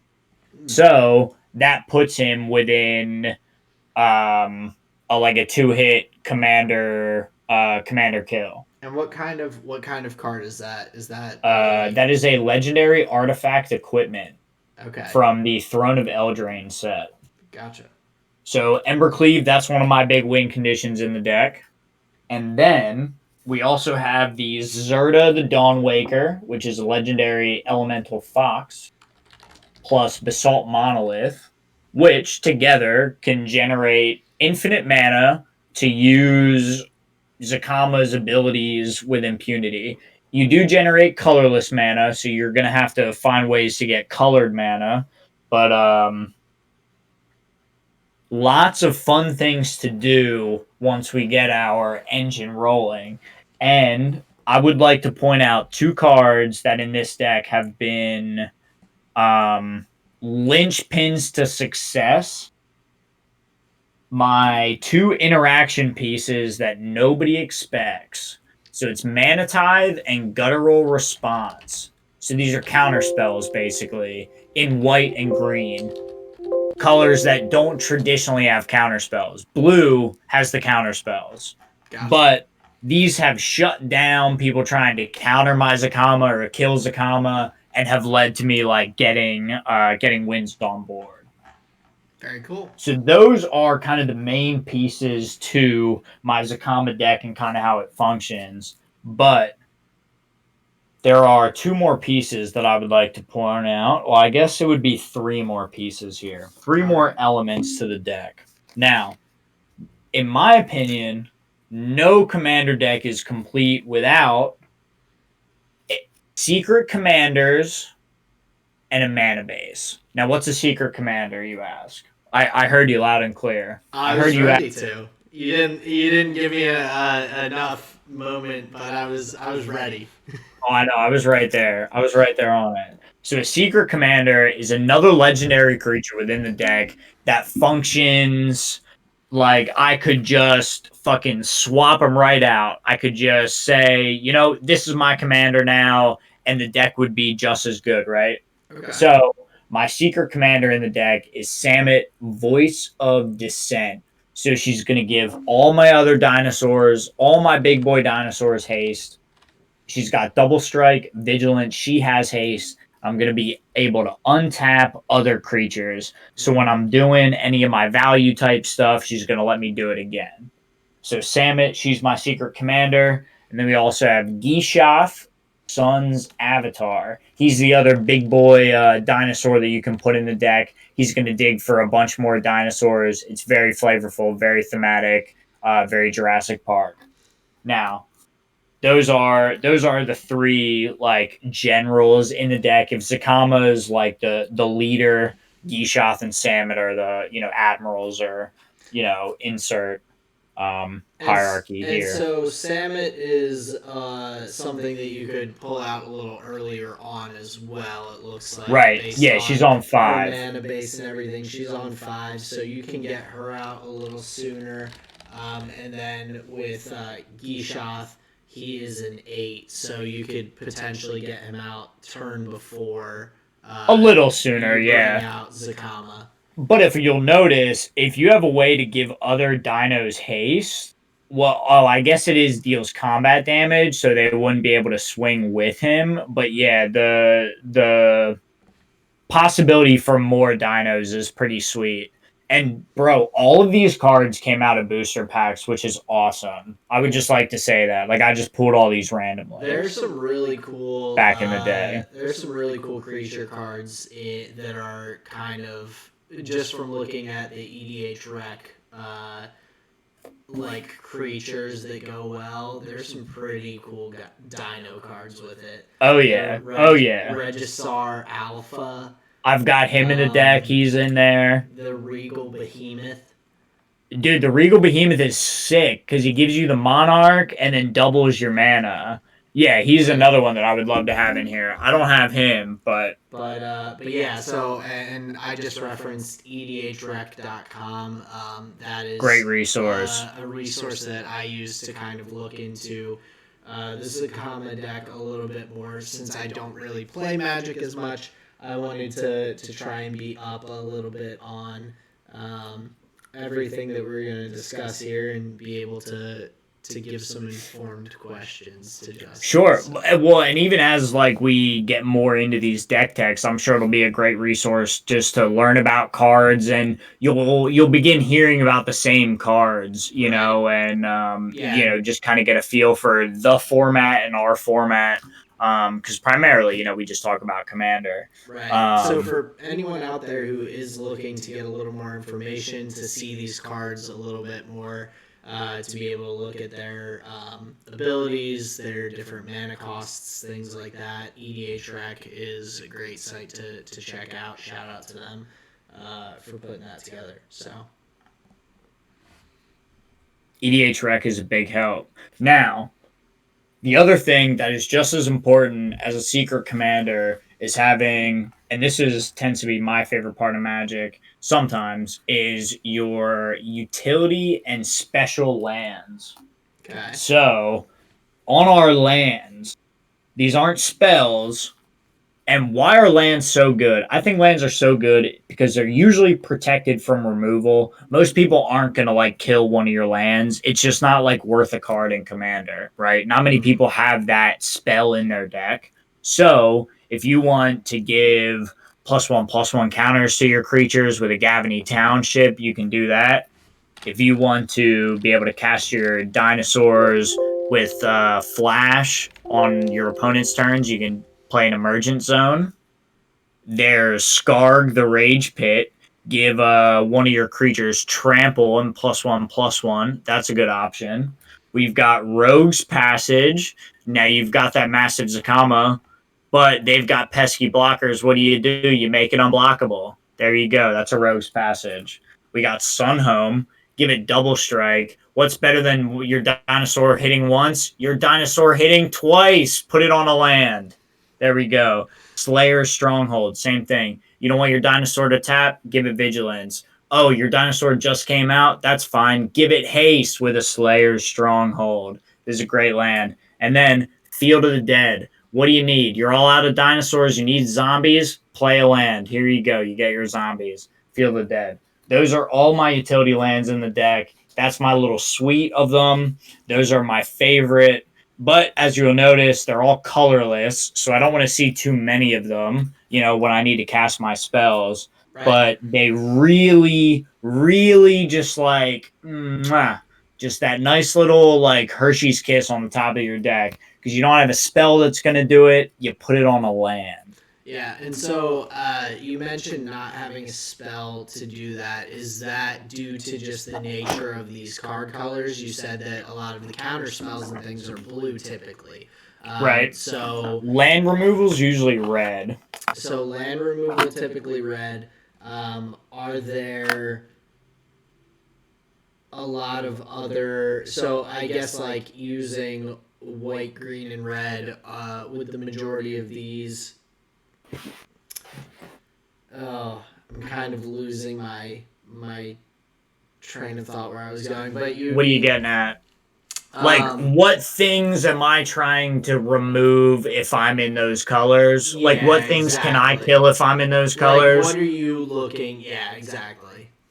So, being in those colors, you actually have pretty good access. The great thing about white is the word exile, meaning a card doesn't go to their graveyard. It gets taken out of the game completely. They don't have access to it anymore. Gotcha. It can't go back to their library. It's not in their graveyard. It's never going to get shuffled back in. It's not in their hand. They can't play it out of whatever the fuck. It's just gone. So white gives you access to exile, and exile gets around indestructible. Are Which there limits to what you can exile? Depending on the card, yeah, but if you're in white, you gain access to like Swords to Plowshares, one white, exile target creature, Okay. or you get like an Oblivion Ring, exile target non-land permanent, meaning you can hit anything. You can hit an artifact, an enchantment, a creature, a planeswalker, as long as it's not a land. So white gives you actually a pretty big swath. Green, you can hit artifacts and enchantments usually. Okay.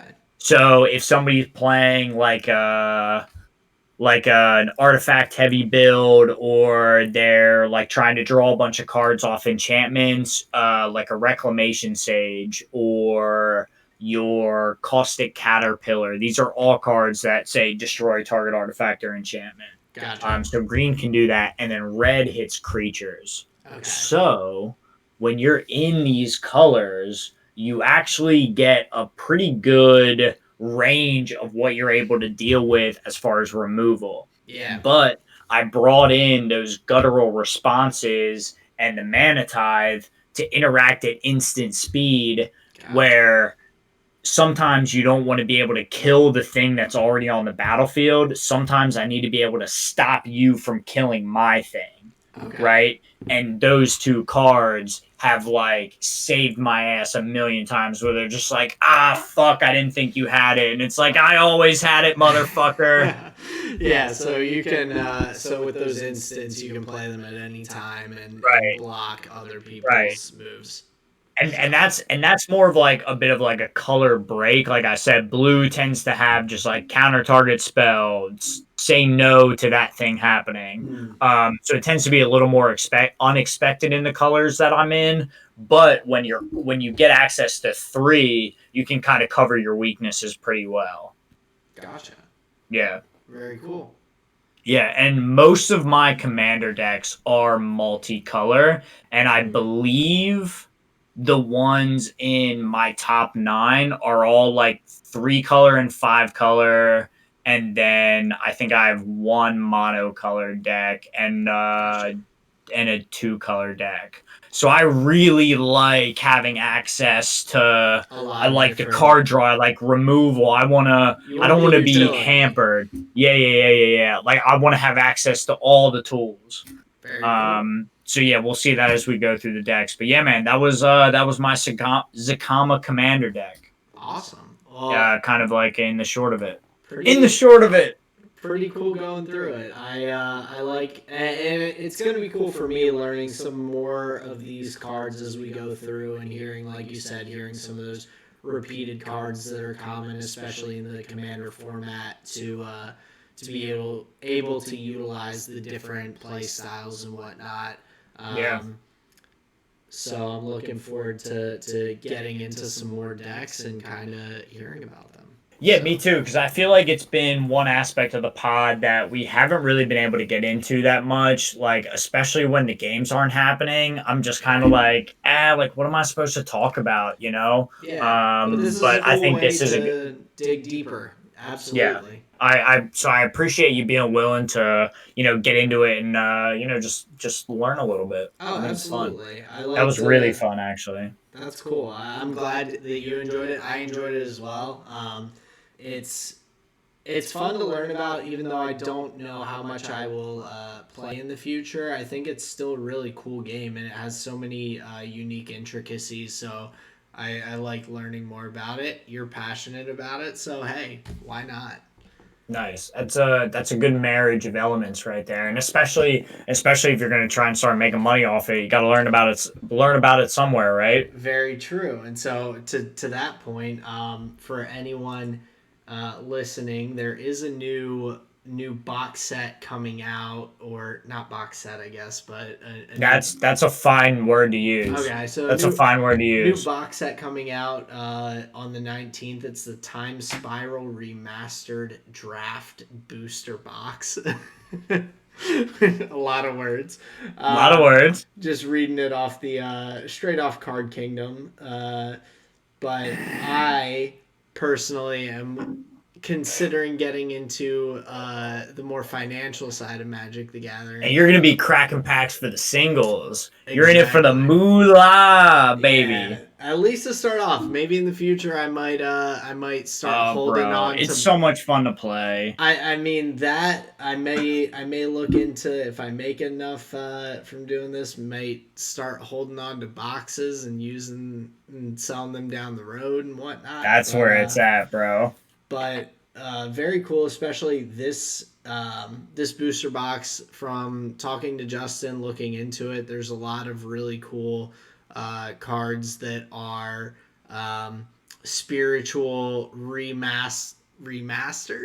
Reprints. Spiritual reprints. That's what I was looking of for. old cards. Spiritual reprints of old cards that you can really kind of utilize in a lot of different formats of Magic. Ancestral Vision being one of the main ones Justin pointed out. Dude, yeah, that's one that I'm excited for, man. I think having a copy of that would be sweet.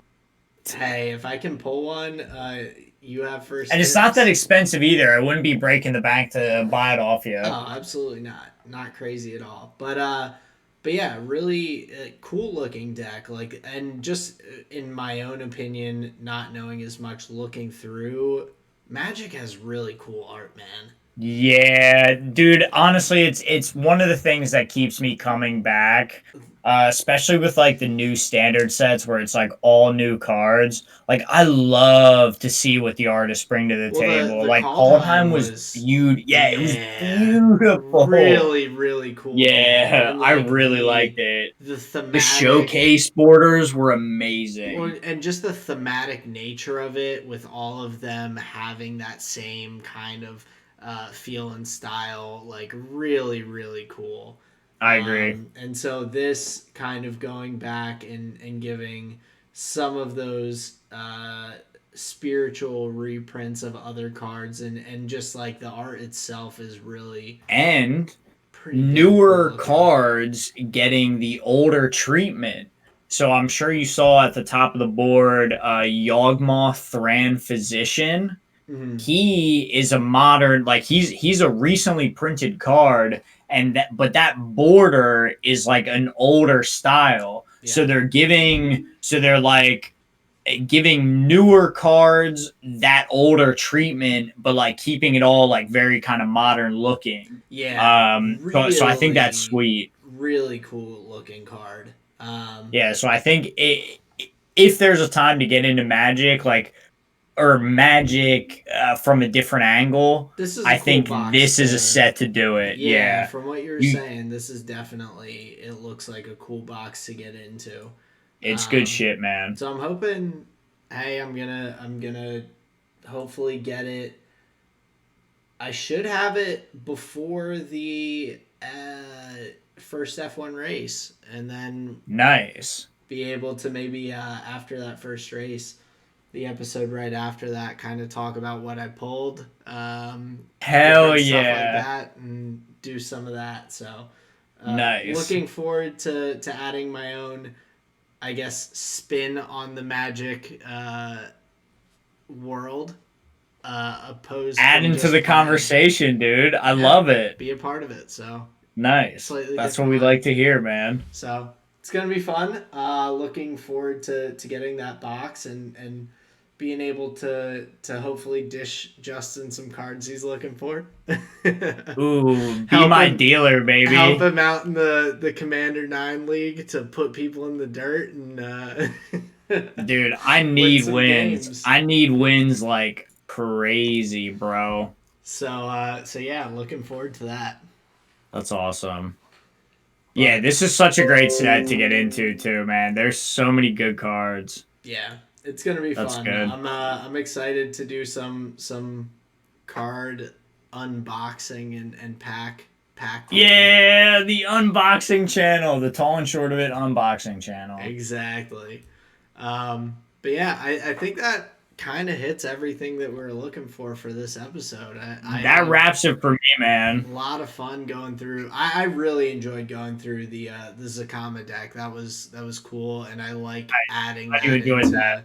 I like adding that into the pod as kind of a special segment and everything. So, And I'll um, get better at it. I'll know. I'll have a maybe a better idea of where I want to take it next time. This one was a little I think rambunk, I but think overall we hit some good stuff. You talked about the different aspects of the deck and everything, and some of the utilization and all. I hopefully asked some decent questions and I think you asked a can great question. can do Hey, you that in asked the a very future. good question. So, but yeah, I guess we'll wrap things up here. But thank you everyone Or for listening. Fun episode. I hope you all enjoyed it. We're looking forward to continuing to put out some of this new kind of content and getting back into F1 as the season's getting rolling here pretty soon. vroom, vroom, vroom. But that is the episode from the Tall and Short of It podcast from me and Justin. Thanks everyone for listening. Peace out, everybody.